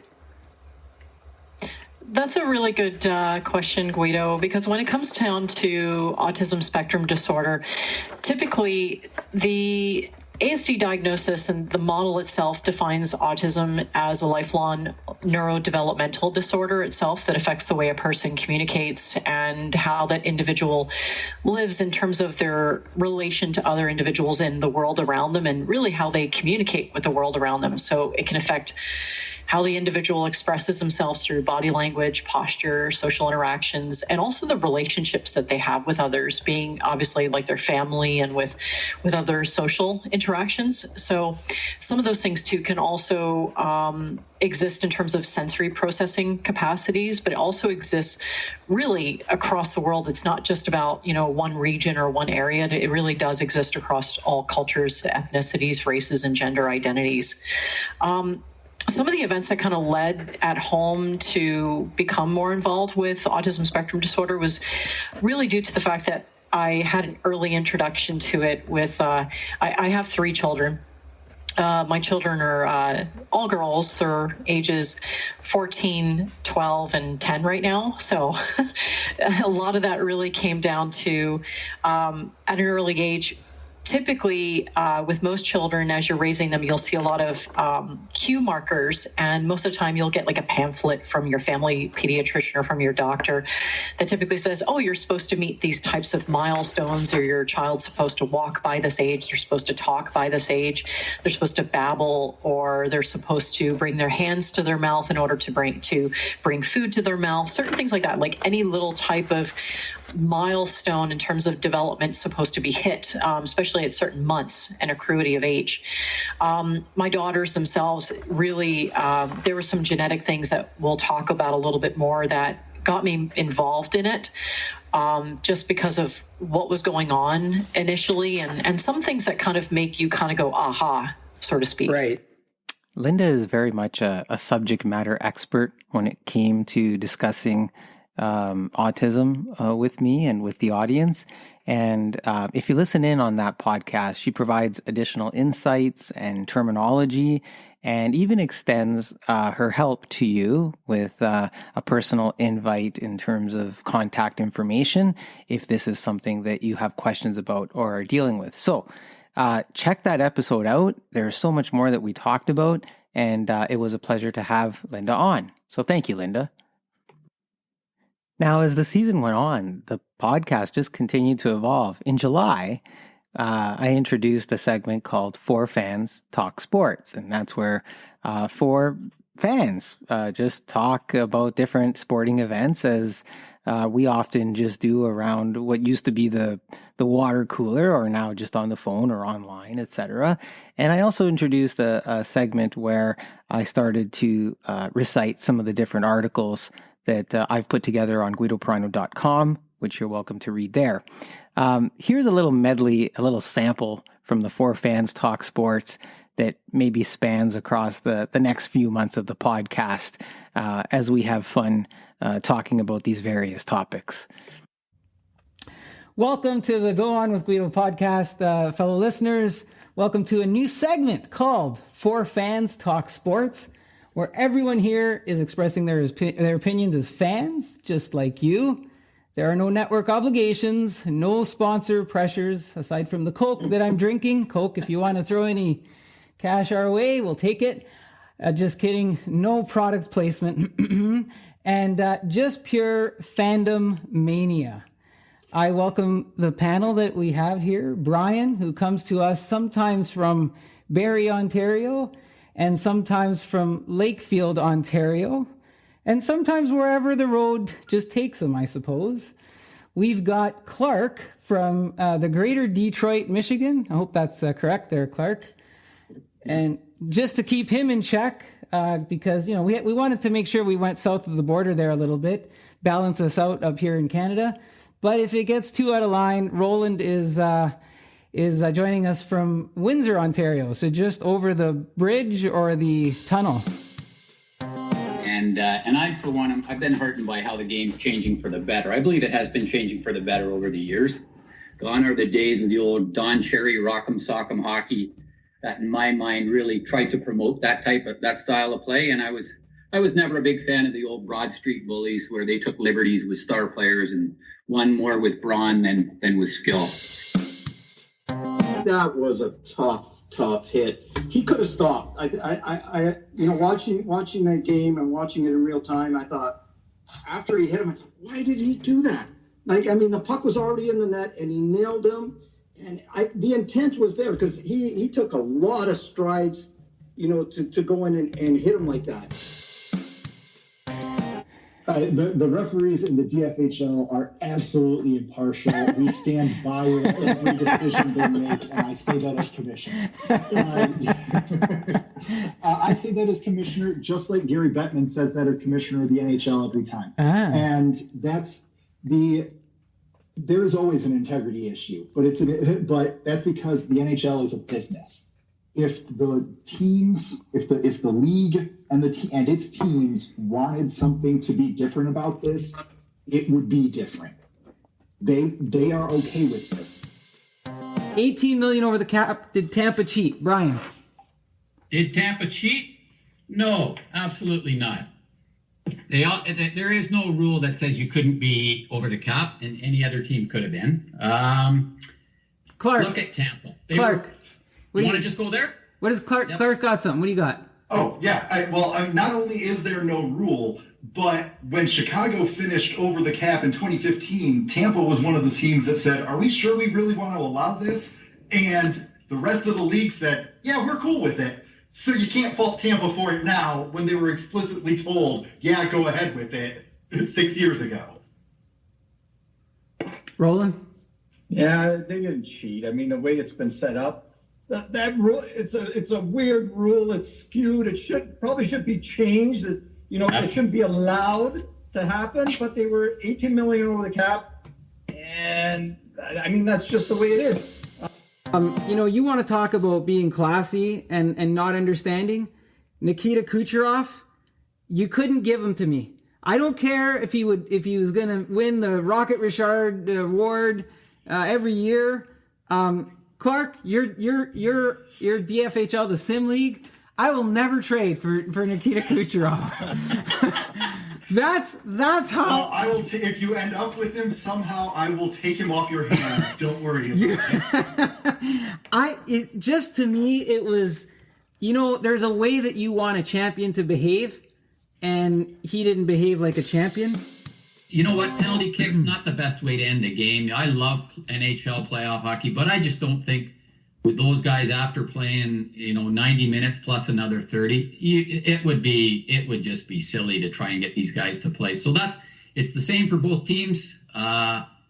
Italy won the penalty kicks, won the tournament, and the thing that I really felt bad for was just the way those the English players got treated after, the ones that did take the penalty kicks. That is getting all the buzz in the U.S. is the gymnastics team and Simone Biles, and she's taking so much flack for her decision to step down essentially, and it's really hard to see that, because if you looked at someone and they said, I broke my ankle, I can't make this jump, I'm stepping down, you would understand that. But she's saying something's wrong in my head, I can't land this jump. Mm-hmm. And that's suddenly unacceptable. Right. And it is a sign of how much we don't take mental health seriously. And I really hate seeing that. There's another player now, that Tony D'Angelo. Racist remarks, homophobic statements. The Rangers dropped him, waived him, bought him out. Carolina's looking to pick him up now, right? I don't know if they signed him or not. I don't know. But it's a weird world we're living in right now. And I look at it as a 17-year-old, and I'm going, yeah, you made a horrible mistake here. But we can't just say to the kid, you're done. You're done. It's over. Your life is over. And you're not able to move on from this. And you can tell he's kind of suffering. I've seen him. I watched him on TV. I've seen his interviews. He's probably seeing a psychologist right now, or psychiatrist. The kid suffered, and the women as well, like the young girl, that this happened to as well. So, and I know you guys want to keep talking about this, and this has been going on like I'm telling you. We're doing a show here about how the fans talk about it, and this is the realest that we're going to get to it. But one more comment to each of you, and we got to close it out because we're way over time. Mine was Damian Warner, the decathlon winner, gold medal decathlon for Canada. Considered by many to be the best athlete in the Olympics. If you think of the decathlon with 10 different events, to win that, although a lot of people will say the 100-meter dash is the sort of the shining moment of the Olympics. I thought Damian Warner setting a new Olympic record, over 9,000 points. He won the long jump and the hurdles. Just looks like a nice guy. Like, just to watch the joy in the guy's face as he was competing, and seemed to be really represent Canada well. And Damian Warner, I saw him as a true Olympian. Just everything that they did, and I'm just going to go over this quickly. Day one, it was a 100-meter. Long jump, shot put, high jump, and the 400-meter race. Day 2, 110 hurdles, discus, pole vault, javelin, and the 1,500-meter race. That's incredible. Yeah, Tony O, one of the absolute classic goalies in the NHL. Born in Sault Ste. Marie in your hometown, number 35, played 16 seasons in the NHL. 15 with Chicago. Don't know if you know, but his first season was with was with the Habs. He's actually got his name on the cup with the Habs because he didn't play in the finals, but he was with the team. Patented the butterfly move, the butterfly stance. I still envision him in those old leather pads, those old beige leather pads that the goalies used to wear. What a guy. First NHL game he actually played against his brother Phil. The other part with the Esposito brothers was that back then in hockey, when the season was over, they came back home and they had real jobs. They worked in the steel mill with dad and uncle and grandpa, right? It's like they would come back and they would be doing like you did, in the summers before, going to school. They worked in the steel mill.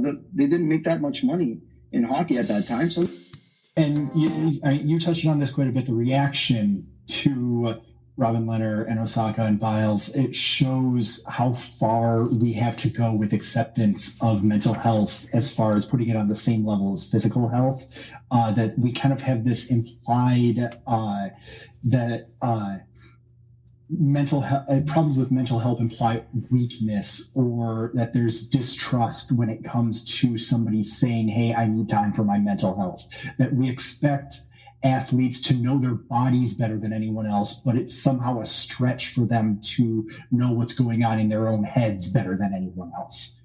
And I don't have a solution for that. I hate that I don't have a solution for that. It really bothers me. So you're moving the Coyotes back to Quebec and reviving the Nordiques. How about you, Ro? Yeah, that would be my dream as well. I lived through that when the Nordiques were around, and the rivalry with Montreal was fantastic. I hated them, by the way. Even Dale Hunter was on that team. I couldn't stand them. Yeah. And the games, like they were playoff games during the year. At that time, I would love to see them back in Quebec.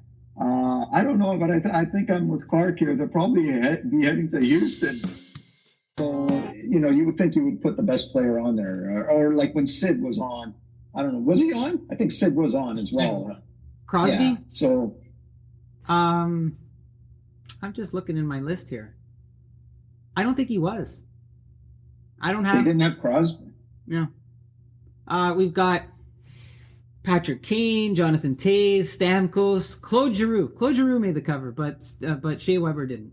Martin Brodeur, Jonathan Toews again, Vladimir Tarasenko, but no Shea Weber.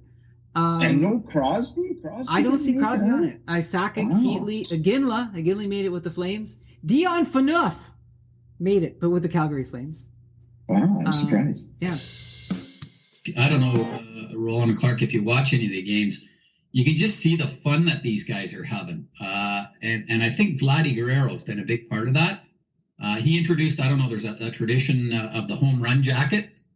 And after every home run, they've got this suit jacket that's got the nationalities of all the players on the team on the back of it. And whoever hits the home run, they parade, they out to greet them, put the jacket on, and they parade down, get their picture taken. It's kind of a neat little celebratory thing, and you can see they're having fun in the dugouts.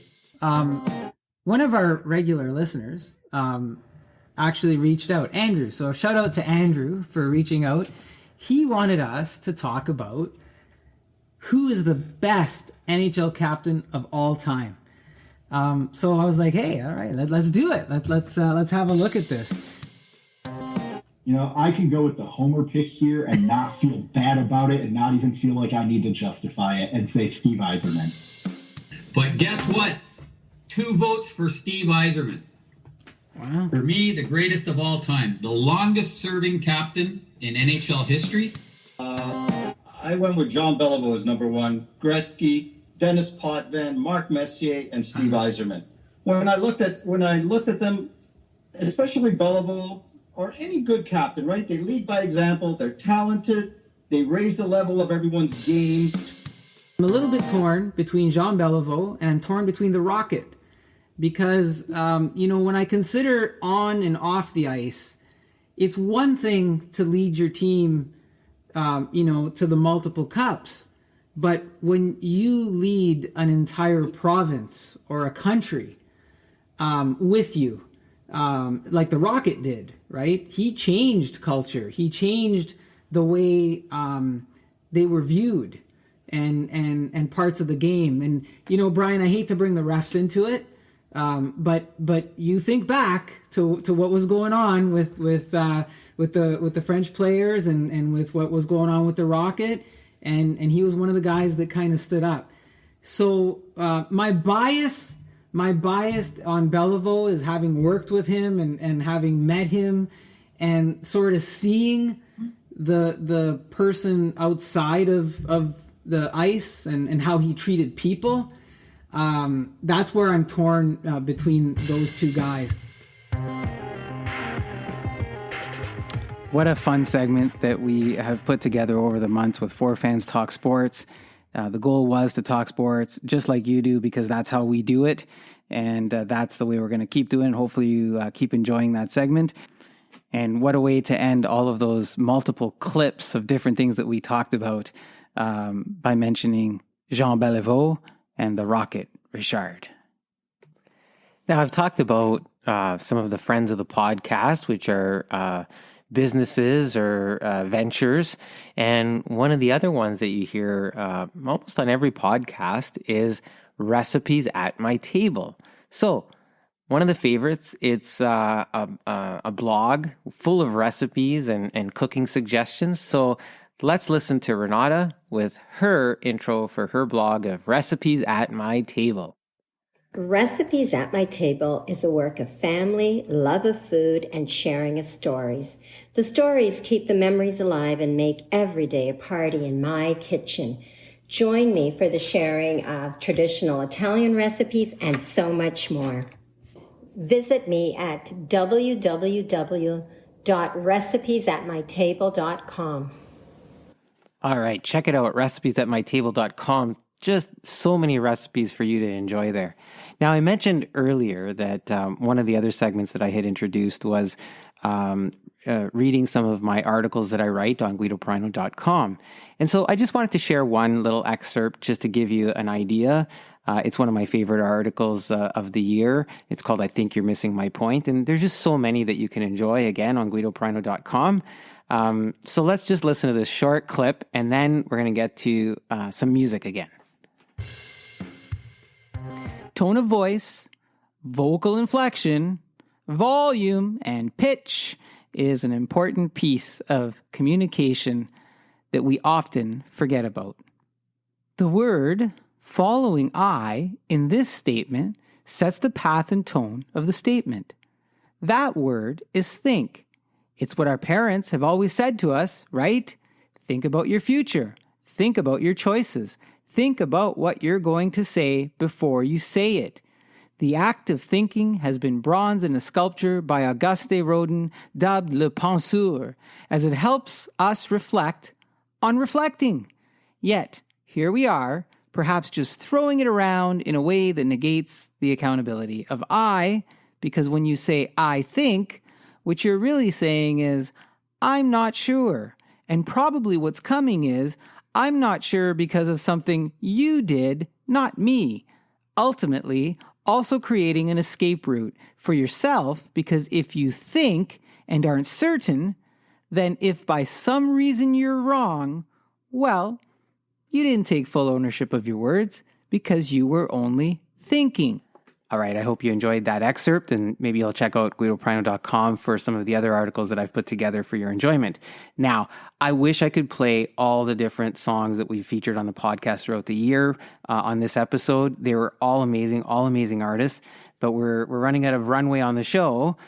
So I'm sorry for that, but check out the other podcast episodes so that you can enjoy some of that programming. Now, I do want to share with you this one song called Get Down to It from Tanya Tuso, and she was featured on the podcast earlier this year.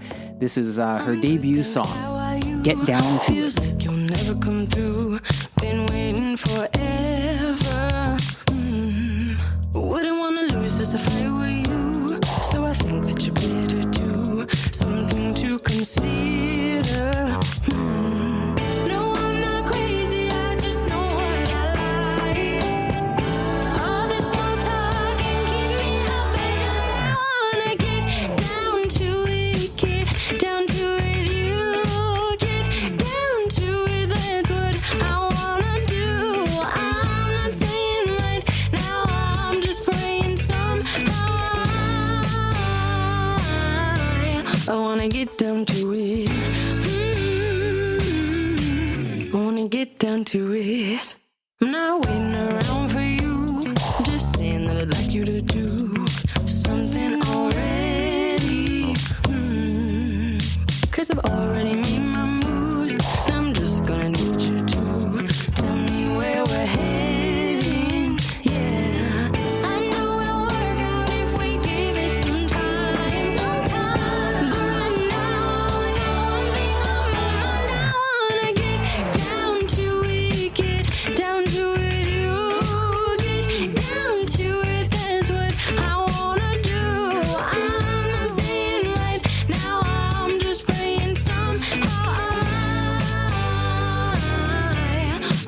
get down to it. I wanna get down to it. I know some people say that I'm wasting my time, but I don't care, 'cause I'm along for the ride. I wanna get down to it, get down to it, you get down to it, that's what I wanna do. I'm not saying right now, I'm just praying somehow.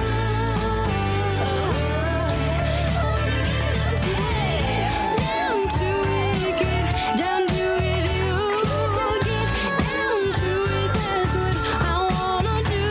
I'm not saying right. What a great tune from Tanya Tusa, Get Down to It. It was recorded in Toronto, Ontario with Canadian music producer Mark Zubek of Zed Records. Check out that podcast to hear Mark and some of his insights as a Canadian producer of music on our July podcast.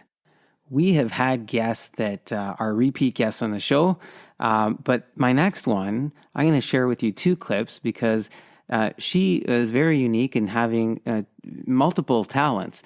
She first came on to talk about her compost crawlers, and then she came to talk about her laughter yoga. So let's listen to these two clips in succession with Cathy Nesbitt. Intrigued by this, I'm trying to figure out, and I'm thinking, I didn't have a lot of space living in my little apartment. So, and now you're telling me to bring worms in the house. So, how does that work? Yeah, so any container will do. I do happen to have a beautiful system called the Living Composter. It's made in Ontario. It doubles as a stool, so it doesn't, if somebody is space challenged, you have a small apartment or a small condo, a small business, you could easily take out one of your chairs and use the chair as your composter, which manages your food scraps and paper. So let me talk about how it works. Yeah, I was going to say, so did I hear this right? You said it's a stool. Yes, like a chair. Like a chair. So the worms are inside the chair. Okay, got it. Yeah, and so there's two trays, and there's holes in the bottom of each tray, and then there's a basin at the bottom to collect liquid. So the worms require a carbon-nitrogen mix. So the carbon is shredded paper, and the nitrogen is the food scraps. So your peelings from the kitchen, banana peels, potato peels, coffee, tea, pasta, rice, right. All of those kind of things.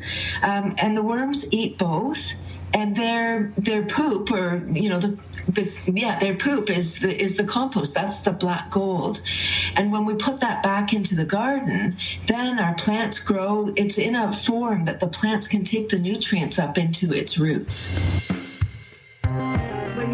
When we're doing the laughter exercises, there's little games. So once we've done our ho-ho and ha-ha-haing, we've warmed up a little bit, done some gentle movements, some stretches, then we would do some games. So one of the games is milkshake laughter. So holding up two vessels like we're going to make a milkshake. And then you mix them together. Yoop. And they're back, yoop, and you mix again, yoop, and then you drink it, ha ha ha ha ha. Or you do, say, no money laughter. You pull your pockets out and you're like, oh, no money, ha ha ha ha ha. Or cell phone laughter. You pull out your cell phone, pretend. Just your hand, and you're like pretending somebody's telling you a funny story and you're laughing, ha ha ha ha ha ha ha. And as soon as you start laughing, it's contagious. Cathy is absolutely right. It is contagious. And if you check out her episodes with me, you will laugh. And you can check out her sites and the opportunity to attend a yoga laughter class. So let's continue now with the celebration of music. And one of the featured artists we had on the podcast, Chase Stevens, with another little roadside kiss. Perfect morning shining through the towering pines. Gypsy wind is blowing the sweet smell of summer across a big old blue sky. There's a little back road that's waiting for you and I. It's got these wheels moving forward, windows down, music cranked up loud.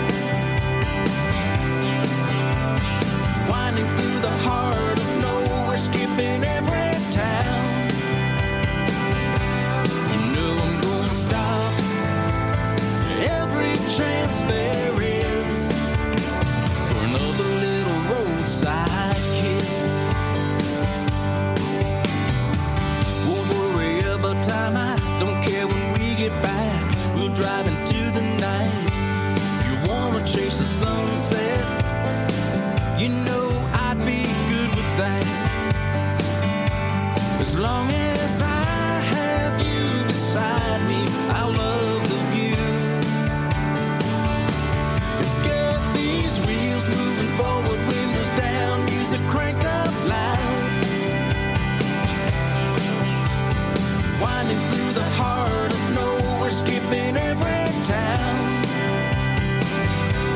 You know I'm gonna stop every chance there is for another little roadside kiss.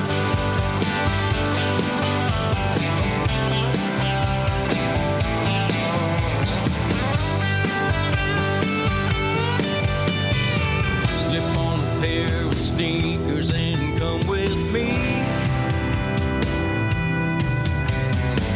These are the days we live for, let's make it a memory.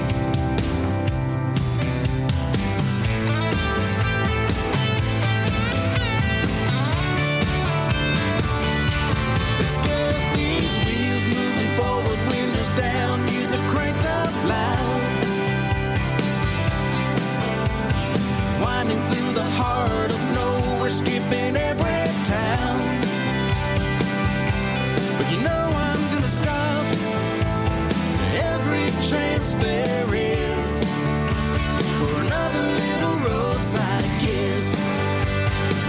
Yeah, you know I'm gonna stop every chance there is for another little sunlit roadside kiss. That is Chase Stevens with just another little roadside kiss. We got another tune that we played and interviewed Chase on the podcast, so look for that episode and enjoy that segment as well. Now, for as much fun as we have on the podcast, we also tackle some issues and things that are going on in the world and in society. And one of the things that we looked at was the residential school system, and had a chance to speak with a residential school survivor, Jackie Fletcher. So let's listen in on some of the stories that she shared with us in the next couple of clips. Okay, the most profound thing I want to tell you is that my father's siblings, 8 of them, and my 11 siblings all went to residential school. But when my younger sister and I went in 1959, we knew nothing about what we were going to experience. The rule of don't talk, don't trust, don't feel was cemented into their psyche very well.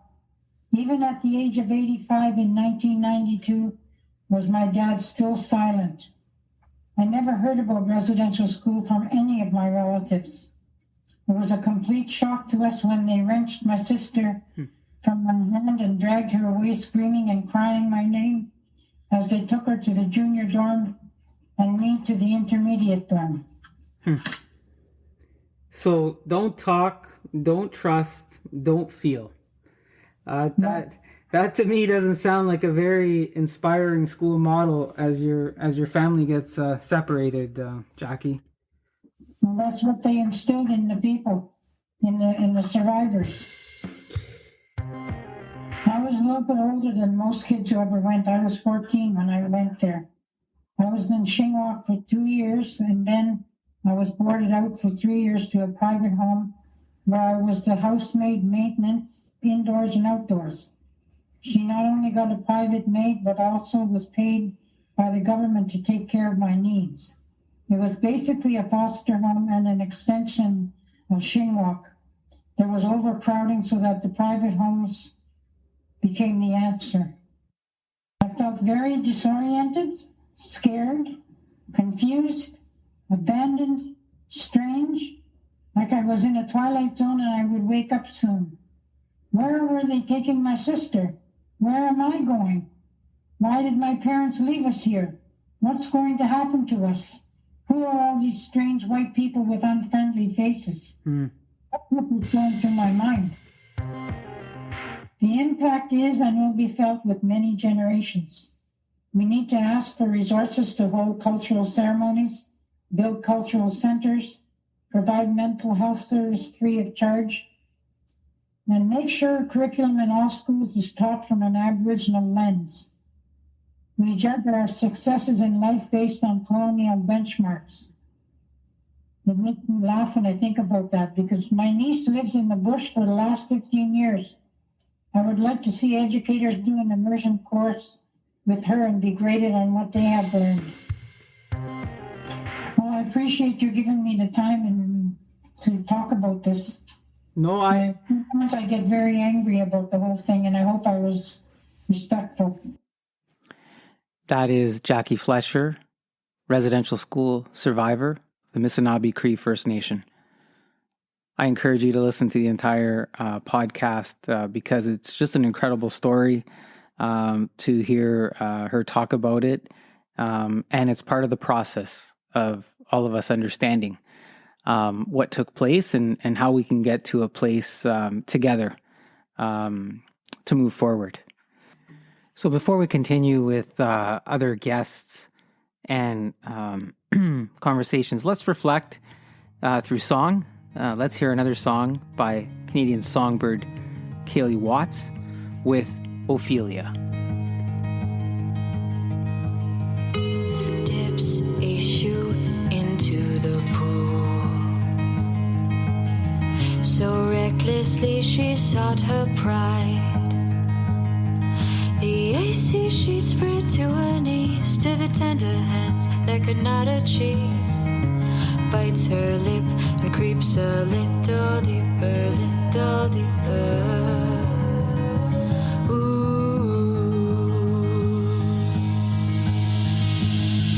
In time she'll see, meantime she sighed. In time she'll see, meantime she sighs. She cries, rivers for the wicked, oceans for the cruel. Commends all the commoners who take her for a fool.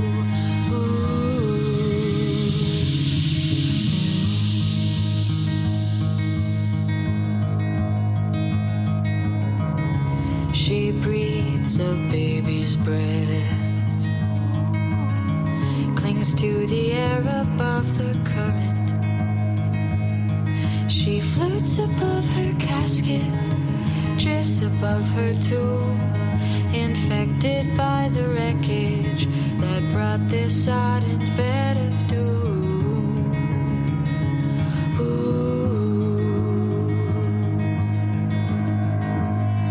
In time she'll see, meantime she sighs. In time she'll see, meantime she sighs. She cries, rivers for the wicked, oceans for the cruel. Commends all the commoners who take her for a fool. In time she'll see, meantime she sighs. In time she'll see, meantime she sighs. She cries, rivers for the wicked, oceans for the cruel. Commends all the commoners who take her for a fool.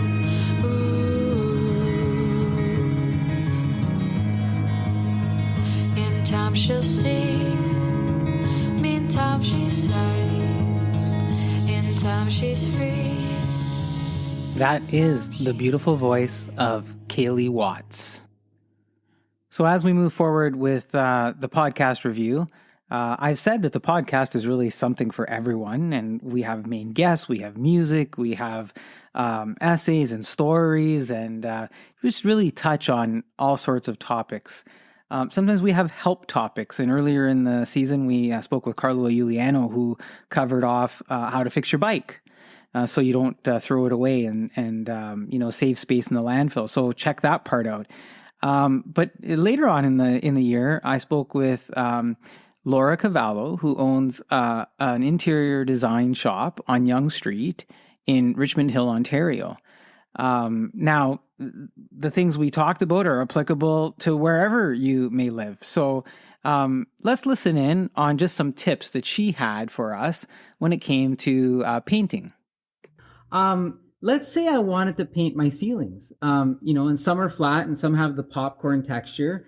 I've read on some online stores that say never paint your ceilings. Just if they're good, don't touch them, especially if there's popcorn, just don't touch them. Do you think there's truth to that? And if there isn't, is there a difference in the type of paint or rollers and brushes that I might use and I can find at your store if I was going to do ceilings? So this is where it gets technical because it depends on again, like you said, whether your ceilings are flat or if they're popcorn.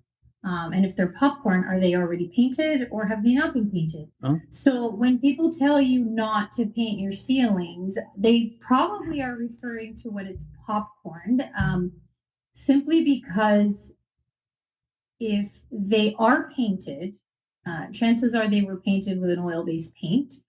And what has to happen is it's a nightmare to try and get all of that off. Once you do, your entire ceiling will then still have to be skim coated before you can even go ahead and paint it again. So it's a huge undertaking if your popcorn ceiling is painted and you want to change it to flat. Right. If your popcorn ceiling is not painted and you want to change it to flat, it's very easy. It's literally just like misting it with some water. Yeah. And it will literally like just crumble and you can just kind of like scrape it off and you're good. And then if your ceilings are flat, of course, you can paint them. You just got to make sure you use a proper ceiling paint because there are like flat paints that people purchase and they think they can get away with just using that on the ceiling. But with that, you'll see streaks on the ceiling. So you just need to make sure you use the proper products along with, like you said, the proper rollers. And yes, we do carry all of that stuff. So now, as we've tackled some serious topics on the podcast this past year, and as we filled our heads with essays and articles and how-to tips and whatnot, we also need to find a way to take a break. And one of the guests I had on, Fred Pitt, who is a master in mindfulness. And Fred offers some tips and insights on what mindfulness is. So let's listen in on our conversation with Fred for a bit. To put it in terms that everybody can really understand. So I like to say it's like a workout. Like we, or most of us, will go to the gym or we'll go out to do some exercise and we'll work out to help our physical bodies, right? And doing some mindfulness is actually like going to the gym, except you're working out your mind. So it's taking some techniques, using those techniques to build some mind muscles. And you build 3 muscles: their concentration power, your sensory clarity, and equanimity, which is really about just being chill, like not letting things pull you into worrying or judgment or negative self-talk, just being chill about everything. That's what equanimity is. So those 3 muscles are what you're working out when you do a mindfulness workout. So really it's that. And, you go to the gym to be healthy. Well, you practice mindfulness for a lot of really good reasons too. Certainly supports being healthy and certainly supports being mentally healthy.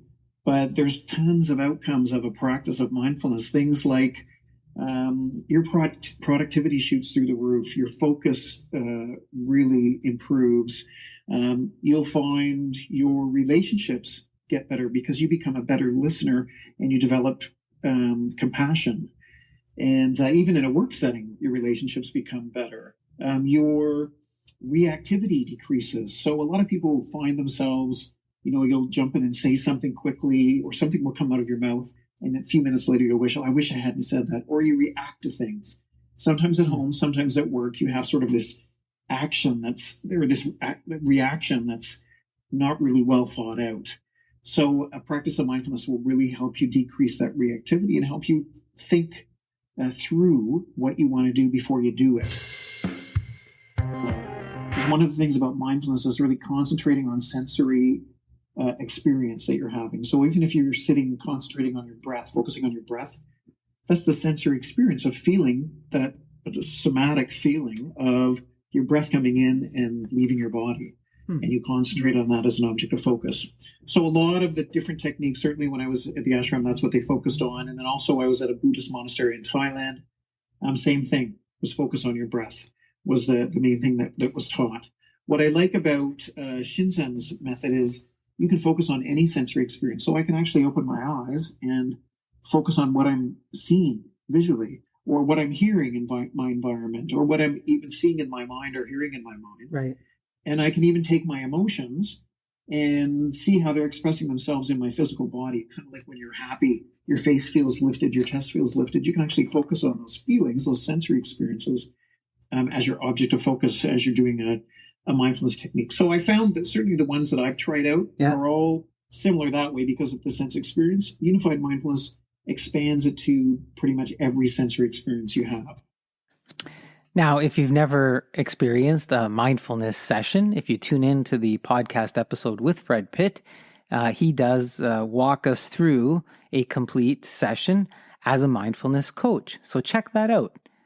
Now, like I said, we like to have fun on the podcast sometimes. And one of the guests we had helped us by doing a tarot card reading. So she did my tarot card reading, but by sense of community, she said that my reading was also inclusive of anyone who listened. So let's tune in and listen to Kimberly as she does a tarot card reading for us. The power card that I picked, it's called the Power of Surrender cards. It is surrender to miracles.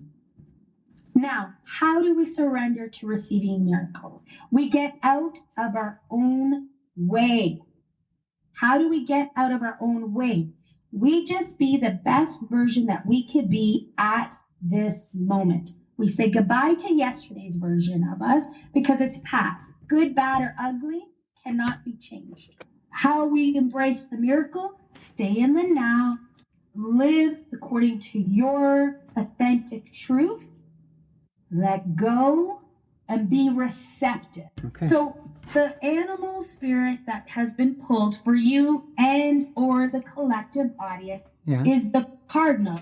So the cardinal equals passion. Okay. So that's in many areas of your life.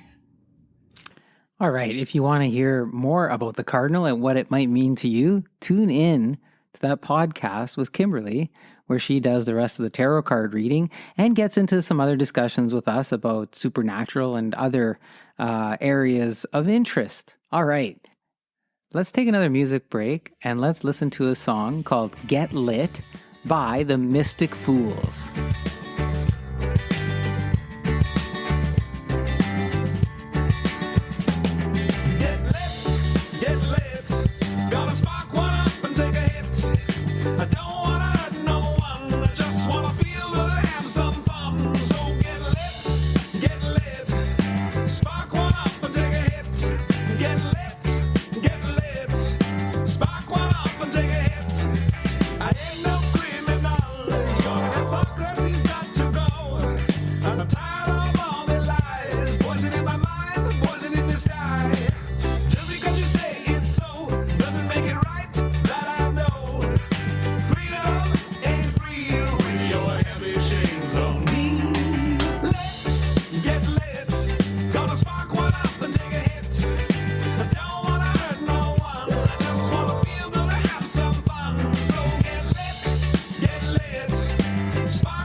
Take a hit.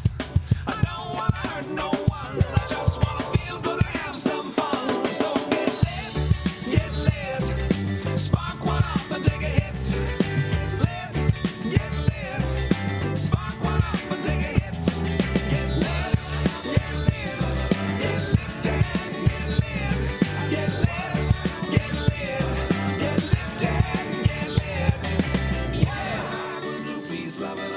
said it before and I'll say it again. The world could use a little bit of more peace, love, and understanding, as the Mystic Fools say. All right. Now, I've had guests come back on the podcast shows subsequent to their previous appearance. And one of those return guests was Ryan Walter, Stanley Cup champion of the Montreal Canadiens. On our latest discussion, we really focused and honed in on leadership and what that meant and some of Ryan's thoughts on that, as well as other topics. Ryan is a dynamic individual who is now a life coach and mentor who holds sessions and teaches others about leadership. So let's listen in on a couple of clips from Stanley Cup champion Ryan Walter. Totally. And you know, I think, Guido, sometimes the fans, and let's look from the fan's point of view. The fan comes through what I call the turnstile, right? You come in with different expectations. You expect to be entertained. You expect to win. You expect a good performance. You expect to have good beer, right? Like you come in that way.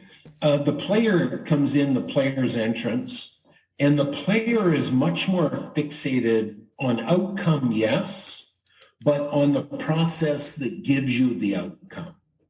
And that's really the leadership component that great coaches focus on. So yeah, you start off 0-4. Is everybody upset? Yes. Are the fans upset? Players upset? Coaches upset? Managers upset? Yes.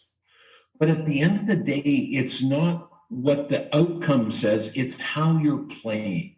And that's what coaches and leaders have to fixate on. It's the process that at the end of the day gets the win that you have to fixate on. And that's not easy when you're 0-4. So in other words, Bob Deeney, when we were struggling in a game, Bob would go out and run the biggest defenseman on the other team. Like he'd wake the bench up, right? And we're all going, what's Bob doing? Right? That's out of his character. I once saw Bob, and I think I've done it and others have done it, where, the team is struggling. And so you take the gloves off with the toughest guy on the other team, knowing that you're going to get beat up. But you do it because you need to have an effect on the players on the team. Now, if we were to just as an NHL captain, if I was to say, come on, guys, we got to play more aggressive. We got to get more energy. Well, sometimes that has an effect, but it doesn't have an effect if I don't do it. Right. And I think that this is overplayed at times from a leadership perspective, but I'm not sure, Guido, we can overplay it. Leaders have to do first, right? There's a book out there. What do they say? Leaders eat last. That is Ryan Walter sharing with us his thoughts on leadership and using some really good live game examples to do that. Now, Ryan also shared with us a new model that he is putting together along with his wife in his new forthcoming book. And he talks about that on the November podcast. So tune in to the rest of that episode, and he's got a ton of insights for you. And just take it in and enjoy it. Ryan Walter's been fantastic. And like he says, he and I could probably do another 10 of these episodes. We have a lot of good flow and conversation, and I hope that you enjoy that. Now, I've introduced a lot of music throughout the episode, and I've shared that with you. And there are times where I interview some of the artists as well.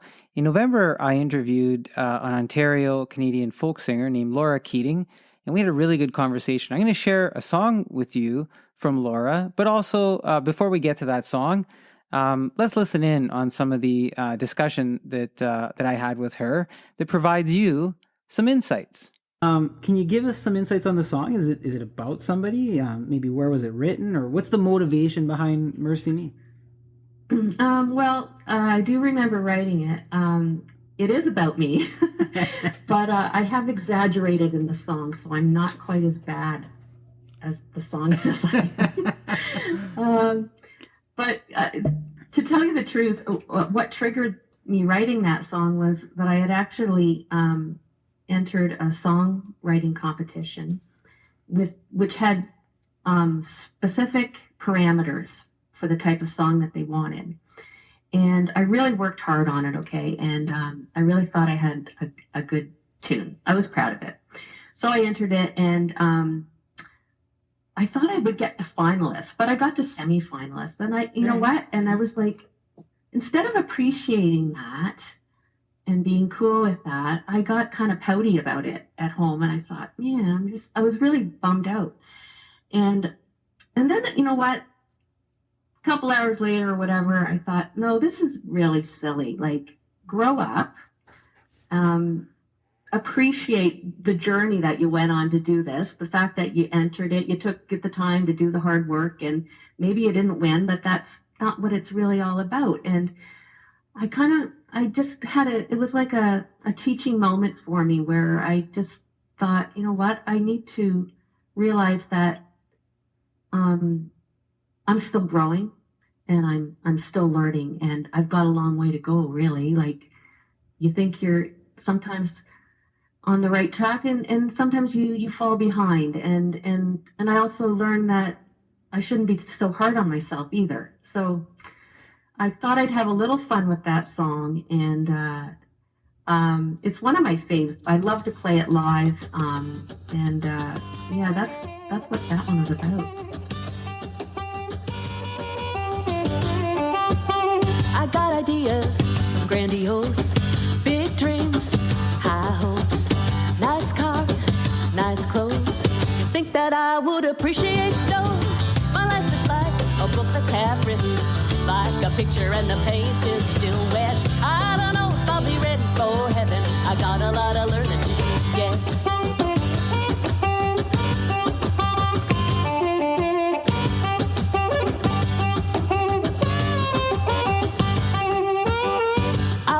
Educated long ago, right from wrong, all the things that I was shown. Be kind, be patient, be good. And these are things I thought I understood. My life is like a book that's half written, like a picture and the paint is still wet.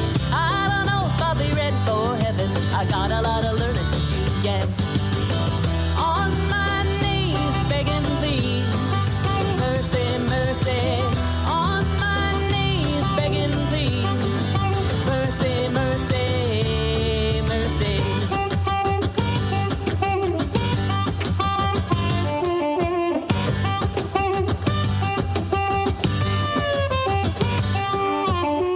I'm older than the moon.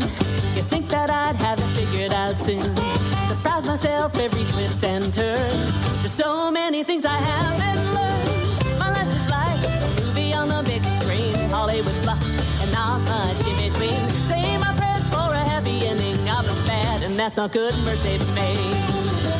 On my knees, begging please. Mercy, mercy. On my knees, begging please. Mercy, mercy, mercy. I regress. I am aware of this. Raise the bar up too far, I guess. In distress.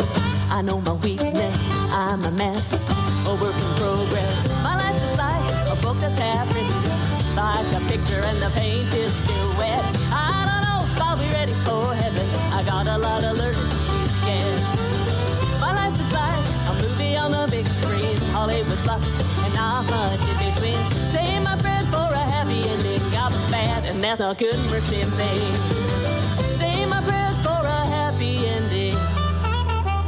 I've been bad, and that's not good. Mercy me. On my knees, begging please.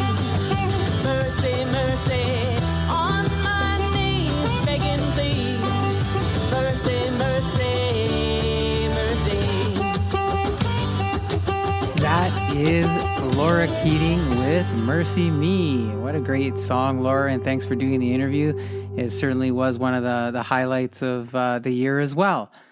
Now, as we look at other parts of the podcast, we sometimes do grassroots, and we had a grassroots documentarian, Sam Cistaro, who came to talk to us about a documentary he's working on the 50th anniversary of the Sioux Greyhounds. Let's listen in on a little clip from that session. Yeah, no, I kind of did a blueprint of who I wanted to interview and why I thought that. So, like I said, I've got 32 already done and in the can. So I'm down to my Mount Rushmore, really. I'm trying to nail a date down with the great one, Wayne Gretzky, Ron Francis, who's the general manager of the Seattle Kraken. He's a busy guy right now, but may have an opening, in the near future, next month or so. Good. The ageless one, Joe Thornton. He's a member of the Panthers. And Adam Foote, who had his Greyhounds jersey raised to the rafters. That's a good. You're right. It is the Mount Rushmore, right? And yeah, man, Gretzky, sure. He was an Islander killer too, eh? But that's another story. You know what? He took his licks too. The Islanders, showed him how to win. I like bugging you about that stuff, eh? Yeah. So is there the interviews that you've done so far, and of course you can't count these remaining few, is there one that has stuck out for you so far that you go, yeah, that you really want to listen to that one or anything like that? Well, I do want to take this time to thank everyone again for being so accommodating during my process. I cold called 32 strangers and pitched them my idea. Wow. They were all very happy and proud to tell me their stories. Sherry Basson, who was the architect of the Greyhounds championship teams, he took me out for dinner in Oshawa after our interview. He didn't have to do that. So did Wayne Gruel. I met him down in Fort Erie on a road trip. These individuals were proud of their past accomplishments and friendships that they made along the way. I also had the opportunity to interview Walter Gretzky before he passed. He was very generous with his time and told me some great stories that I hope the fans will enjoy. That is going to be a really good documentary. Sam's put a lot of time into it. And if you want to hear the rest of our interview where he provides some additional insights and some of the interviews and the conversations and things leading up to it, again, please check that out. It's in the podcast catalog. So I brought you a lot of information this past year, a lot of content, and I took great pride in making sure that the content that I did provide, had integrity and authenticity. Those are two very important things to me. And one of the articles that I penned was around misinformation and disinformation, really that was focused around the COVID-19 topic. But, there's pieces of that ring true in everything that we do. So because it's important to me, I'm hoping that it's also important to you. And I'm going to replay that article on misinformation and disinformation. So have a listen. Is your opinion supporting misinformation or disinformation? We live in a data-rich world where it is sometimes necessary to comb through that data before we should use it, because it can be misinformation, which is different than disinformation, although both may start with an opinion.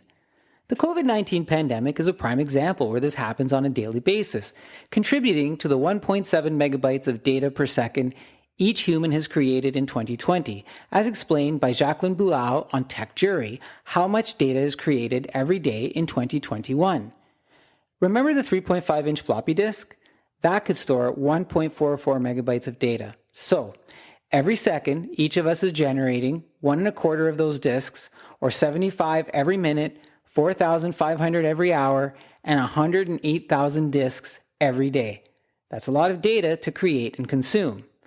While an important factor, the focus of this isn't about how much data we create as much as it is how it gets created and consumed as the lines between opinions and fact get blurred. In most of the free world, you can have an opinion without much consequence, other than someone perhaps disagreeing with you, as you each stand firm in your views on a given topic, with varying degrees of facts or knowledge while trying to convince each other of each view. You can have all sorts of opinions, like the world is flat, that the sky is falling, that COVID-19 is manufactured to control you, and even that 1 + 1 = 3, although none of those may have any factual substance. Opinions can be fun. Opinions can also be foundations for misinformation, where perhaps false information is unknowingly distributed. This happens quite often on social media as data is consumed in short time spans with time pressure anxiety to share and like, as often headlines are the precipice for distribution, without validating the contents that accompany it. What results is the distribution of information that is false. While the person perhaps shared the misinformation without intent, they may have also been careless and lazy, contributing to greater societal divides or other harmful consequences unbeknownst to them. Unfortunately, this can go one step further. There is also an abundance of disinformation on social media. Disinformation is when a person knows that the information they are sharing isn't factual at all, but still decides to share, post, and promote it. Perhaps because it supports their opinion, perhaps because it garners them support with like-minded individuals, or perhaps with pure malicious intent. How can you decipher between misinformation, disinformation, and facts? Sometimes it's not easy and requires some time investment, which is a challenge in our high data volume world with changing trends on a 15-minute to 24-hour cycle, but you owe it to yourself to check what information you're going to allow inside of your head. You check the ingredient label on your grocery items, you check expiry dates on food, you check the label on your prescriptions and whether you believe in vaccines or not. You are also checking what's in them regardless of which side of the argument you reside on, and how far apart are the two data sets. 4. Is the information being presented in a meme, a graphic that is aimed at a specific behavior? 5. Is the text or graphic of the content altered in any way where the font might be different in some parts? 6. Is the text or graphic different than what is on the official website of the individual or organization that is being quoted or referenced?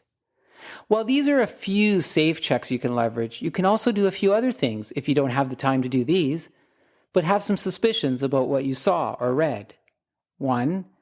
Don't click like on it, even if it's your friend or family posting it. 2. Don't share it. 3. Don't introduce it into your "hey, did you hear" dialogue throughout your day. The best way to stop the cycle of misinformation and disinformation is to diffuse it, and diffuse the sources. Besides, think of all the digital data and disk junk you'll prevent, contributing to a cleaner data environment. This is an opinion article by Guido Perino of the Go On with Guido podcast. Well, hopefully you enjoyed that and got something from the misinformation and disinformation replay that you can use and that you can pass on to others. I will admit that when I had the idea that I would do a 2021 review of the podcast for December, I thought, well, maybe this is taking the easy way out. I mean, I'm just looking back at things and people that I've talked to and things that I've played, and boy, it's going to be really easy to put it all together. But this has probably been one of the most challenging episodes that I've put together this season. I didn't realize how much content and good people that I've met and connected with each other during the past year. And so I didn't get everybody that I talked to on this review, a year in review podcast. And I didn't get all the music and the musicians and all the supporting guests. But I am thankful to everybody. I only had so much runway with the time allotment for the podcast. So please forgive me if you're not on the year in review. But at some point, I'm going to get back to you, and hopefully we'll have an opportunity to work together. I hope that you as the audience have enjoyed the show. I certainly wish you the best in the new year coming, and that we get past all of this COVID stuff and any challenges that we are facing. But I will promise you that for as long as I can, I will bring you information and help you work through those challenges together. Now, as I leave you, as I did last month, one of the feature artists that I had on the podcast was 6-time billboarding artist Franklin McKay. And he gave to us his new song, Christmas Ain't the Same Without You. It is really a wonderful song. It is got that new Christmas classic sound to it. And it is currently being featured on the Path Radio Mix Online, a radio station that I launched just a couple of weeks ago. So tune into that if you want to hear it there. And so I will leave you with Merry Christmas, Happy Holiday, Happy New Year, stay safe, celebrate in the way that you celebrate, and please enjoy yourself, your friends, and your family. And here is Franklin McKay with Christmas Ain't the Same Without You.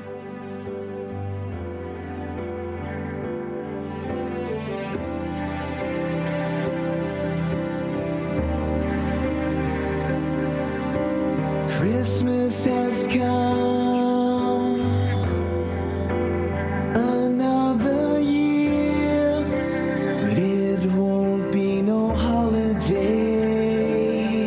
no stockings are hung, no gifts under the tree, just unwrapping memories and snow.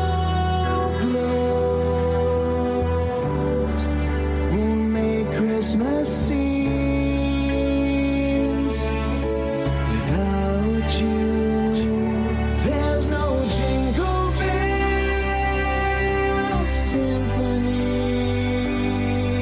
no Yuletide choir rhapsody. Now there ain't no snow, just rain. Christmas ain't the same without you.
Just rain. Christmas ain't the same.